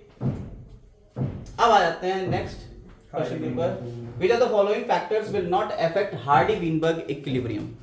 देखिए साहब, एवोल्यूशन में हम लोगों को एवोल्यूशन हुआ ये बात तो पता चल गई, जेनेटिक अलग अलग तरीके से पता चली। हार्डी-वीनबर्ग साहब जो थे उन्होंने कहा कि जो हमारे जेनेटिक फ्रीक्वेंसी होती है, जो जीन फ्रीक्वेंसी होती है, वो अगर एवोल्यूशन नहीं हो रहा है तो वो रिमेन्स सेम रहती है। अगर जीन की फ्रीक्वेंसी चेंज हो रही है इसका मतलब है क्या हो रहा है? जीन माइग्रेशन, हाँ, एवोल्यूशन हो रहा है। तो अब इसके लिए इन्होंने कहा, एक फॉर्मूला बनाया, जीन फ्रीक्वेंसी एक रहती है, फॉर्मूला था p square plus 2pq plus q square is equal to 1, या p प्लस q का whole square is equal to 1। या इन्होंने कहा जो एलिलिक फ्रीक्वेंसी है वो कैसी होगी? हमेशा एक रहेगी। p plus q is equal to 1। ठीक, इसमें p क्या है? p है डोमिनेंट वाले हां सर एलील्स, q क्या है? ये सर रिसेसिव वाले हैं एलील्स, हाँ। और 2pq क्या है? हेटेरोजाइगस है। हेटेरोजाइगस है, कैपिटल ए स्मॉल ए है। यहाँ p स्क्वायर का मतलब क्या हुआ? Capital A. q स्क्वायर का मतलब क्या हुआ? स्मॉल ए। ठीक है, अच्छा कोई सर, दिक्कत? ये नॉर्मल उसमें नहीं काम, क्योंकि जीन माइग्रेशन भी होता है, अब म्यूटेशन ये 5 फैक्टर के ऊपर जो है वो अफेक्ट करते हैं इसको, जीन फ्रीक्वेंसी को। वो 5 फैक्टर क्या हैं? जीन फ्लो या जीन माइग्रेशन या gene flow, genetic drift, mutation और जेनेटिक रिकॉम्बिनेशन और नेचुरल सिलेक्शन। ये 5 चीजें ही इसे अफेक्ट करेंगी। और इसी पे जो फाउंडर्स इफेक्ट आता है। हाँ, यहीं पे आ गया। जब जीन माइग्रेशन की बात आती है तब जीन माइग्रेट करके जब एक जगह से दूसरी जगह चले जाएंगे बाई चांस चले जाएंगे, तब क्या होगा? यहाँ वाले जो जीन थे यहाँ से कम हो गए, इसे कहते हैं जेनेटिक ड्रिफ्ट, और जहाँ पहुंचे वहां ज्यादा हो गए। ठीक है, और जो वहां ज्यादा पहुंचे दूसरी पॉपुलेशन में, तो वो एक तरीके के फाउंडर बन के पहुंचे और वहां वो डेवलप करते चले गए, वहां उस पर्टिकुलर कैरेक्टर के जो था वो ज्यादा मिलने लगा। इसे कहते हैं फाउंडर इफेक्ट। अच्छा सर, हार्डी-वीनबर्ग प्रिंसिपल जो है वो नॉर्मल पॉपुलेशन में नहीं काम करता, क्योंकि जीन फ्लो भी होगा। नहीं, नॉर्मल पॉपुलेशन में तो काम करता है, एवोल्यूशन को बताता है ये। अच्छा, ये एवोल्यूशन को बताता है कि एवोल्यूशन हो रहा है या नहीं। हार्डी-वीनबर्ग प्रिंसिपल अगर किसी पॉपुलेशन में आपने देखा कि पहले फ्रीक्वेंसी ये थी अब जीन्स की, अब आपने देखा कि फ्रीक्वेंसी बढ़ गई या घट गई, यानी फ्रीक्वेंसी में चेंज हुआ, इसका मतलब है कि म्यूटेशन हुआ है, ये हुआ। जब ये हुआ है तो इसका मतलब है एवोल्यूशन हुआ। ठीक है, तो 5 चीजें जो इसको अफेक्ट करती थी उनमें से कौन सी नहीं थी? कांस्टेंट जीन पूल नहीं था, बाकी ये भी था, ये भी था, ये भी था। तो इसका आंसर क्या है? Will not affect Hardy Weinberg principle. तो वो हो गया ये। क्लियर है? कोई दिक्कत नहीं है। चलिए, जल्दी ही ये वाली वीडियो खत्म हो रही है, 76 पे आ गए हैं, 2 ही 4 क्वेश्चन बचे हैं। पहले देखिए साहब, कह रहा है कि आपको ह्यूमन एवोल्यूशन के ये अरेंज करना है, और कैसे करना है? Past to recent. पहले होमो इरेक्टस, फिर होमो ठीक है, फिर नियांडरथल्स और फिर होमो आपने सेपियंस। कहा सबसे पहले ड्रायोपिथेकस और रामापिथेकस मिले थे। Yes sir. उसके बाद मिला था ऑस्ट्रेलियोपिथेकस, जी। उसके बाद मिला था होमो हैबिलिस, उसके बाद मिला था होमो इरेक्टस, और फिर मिला निएंडरथल। क्लियर है? Yes sir. फिर उसके बाद होमो सेपियंस है। ठीक है, और लास्टली होमो सेपियंस आ गया। अब पीछे चलेंगे तो क्या आएगा? होमो सेपियंस, फिर Neanderthal, Homo habilis, ऑस्ट्रेलियोपिथेकस, Homo habilis, होमो इरेक्टस, फिर हैबिलिस, और फिर ऑस्ट्रेलियो- ऑस्ट्रेलियोपिथेकस, फिर ड्रायोपिथेकस। अब आ जाइए इधर। पहले होमो हैबिलिस, सबसे पहले आपका होमो सेपियंस आएगा लास्ट में। सर पास्ट टू रिसेंट बता रहा पास्ट में सबसे पास्ट यही हुआ, नहीं सबसे पास्ट हमारा होमो होमो इरेक्टस नहीं, होमो हैबिलिस, होमो हैबिलिस, फिर होमो इरेक्टस, हां सर, फिर होमो निएंडरथल, और फिर होमो सेपियंस। समझ में आई बात? ठीक है सर। तो ये हो गया होमो हैबिलिस 1, फिर होमो इरेक्टस, फिर 2, फिर हमारा होमो तीन, नियांडरथल्स, और फिर हमारा फिर होमो 4। सेपियंस। पास्ट से रिसेंट, रिसेंट से पास्ट में नहीं जाना, पास्ट से। तो फर्स्ट है इसका। इसका क्या जाएगा? First। फर्स्ट। क्लियर है? Yes, sir। कोई दिक्कत इसमें? देखिए, अब यहाँ से थोड़ी सी जानकारी भी ले लीजिए कि ड्रायोपिथेकस और रामापिथेकस जो थे वो 1500 मिलियन ईयर्स एगो थे। ठीक है, रामापिथेकस का और main जो life है। रामापिथेकस था वो मैन लाइक था, और ड्रायोपिथेकस एप लाइक था। फ्यू फॉसिल्स जो है वो मैन लाइक डिस्कवर हुए कहाँ? इथियोपिया और तंजानिया में। These reveal hominoid features. इनमें क्या पता चला? होमियोइड फीचर थे कब? 3 से 4 मिलियन ईयर्स बैक। वो जो 3 से 4 मिलियन ईयर्स बैक थे वो लाइक प्राइमेट्स थे, ये वॉक करते थे कहाँ, ईस्टर्न अफ्रीका में। They were probably not taller than 4 feet और सीधे सीधे चलते थे walk upright. 2 million years ago आपके ऑस्ट्रेलियोपिथेकस मिले, ये कहाँ मिले थे, ईस्ट अफ्रीका ग्रासलैंड में, ठीक है। Evidence shows they hunt with stone weapons but essentially ate fruit. तो ऑस्ट्रेलियोपिथेकस ज्यादातर फ्रूट खाते थे लेकिन शिकार तो करते थे। इसके बाद आए different creature was called first human like being, hominids, इन्हें हम क्या कहते हैं, होमो हैबिलिस। ये ह्यूमन लाइक थे, हैबिलिस यानी कि ये टूल मेकर थे, ठीक है, होमो हैबिलिस। इनकी जो कैपेसिटी थी, ब्रेन कैपेसिटी 650 से 800 सीसी थी। ब्रेन कैपेसिटी पे कोई क्वेश्चन आया? बिल्कुल आते हैं, अभी भी आ सकता है। प्रोबेबली नॉट ईट मीट, यहाँ पे भी ईट नहीं करते थे मीट और यहाँ पे भी नहीं कर रहे हैं। फॉसिल्स जावा में देखे गए 1891 में होमो इरेक्टस के जो 1.5 मिलियन, तो पहले देखे गए 2 मिलियन, फिर उसके बाद ये और फिर 1.5 मिलियन पे आ गए होमो इरेक्टस। इसकी जो कैपेसिटी थी कितनी थी, 900 सीसी, और ये ईट करते थे क्या, मीट। इसके बाद आ जाते हैं निएंडरथल। निएंडरथल जो थे उनका साइज था कितना ब्रेन का, 1400 सीसी, सीसी मतलब क्यूबिक सेंटीमीटर, ठीक है, कैपेसिटी है। जो सीसी का इंजन होता है वो भी क्यूबिक सेंटीमीटर होता है, ठीक है। नियर यहाँ east central Asia between 1 lakh साल पहले 1 लाख और 40,000 साल तक। इसके अलावा 10,000 साल से 75,000 साल में आपको मिल गया होमो सेपियंस। और जो हमारी सभ्यता का विकास हुआ है वो क्या है, वो जो खाना पीना एग्रीकल्चर शुरू हुआ 10,000 साल से शुरू हुआ है। इसके अलावा बात करी जाए तो ये प्री हिस्टोरिक कहाँ से मिले थे, केव ड्वेलर्स जो थे, केव ड्वेलर्स जो थे वो कहाँ से मिले आपको, 80,000, वो मध्य प्रदेश में आपको एक जिस जगह है रसियन, ठीक है, वहां से भीमबेटका रॉक, ठीक है, वहां पे रायसेन में मध्य प्रदेश में वहां देखने को मिला। और निएंडरथल्स पहले थे जो हाइट्स पहनते थे और बरी करते थे। हाँ, निएंडरथल, यस। हो गया, आगे बढ़े। 177 क्वेश्चन बहुत ही छोटा सा क्वेश्चन है, ज्यादा टफ नहीं है। ऐसा x तो ORI हो गया ORI हो गया। और y अब यहाँ पे आपको ये पूछ रहे हैं कि ये आपका क्या कौन है, PBR322। तो थर्ड है इसका, P मतलब प्लाज्मिड, B फॉर थर्ड है ना? B और R बताओ। बॉलिवर रॉड्रिगेज। बॉलिवर और रॉड्रिगेज ने ये बनाया था, ये आर्टिफिशियल वेक्टर है और इसमें हमारे 8 जो है वो रिस्ट्रिक्शन साइट हैं, ठीक, समझ में आई बात है? 2025 में भी इससे आया। हाँ, 25 में भी आएगा, 26 में भी आएगा। रिस्ट्रिक्शन साइट क्या होता है सर? मतलब ये रिस्ट्रिक्शन एंडोन्यूक्लियस एंजाइम्स के नाम है, ये यहाँ पे कट करेंगे वो साइट्स, रिस्ट्रिक्शन साइट्स कहला रहे हैं, ठीक है।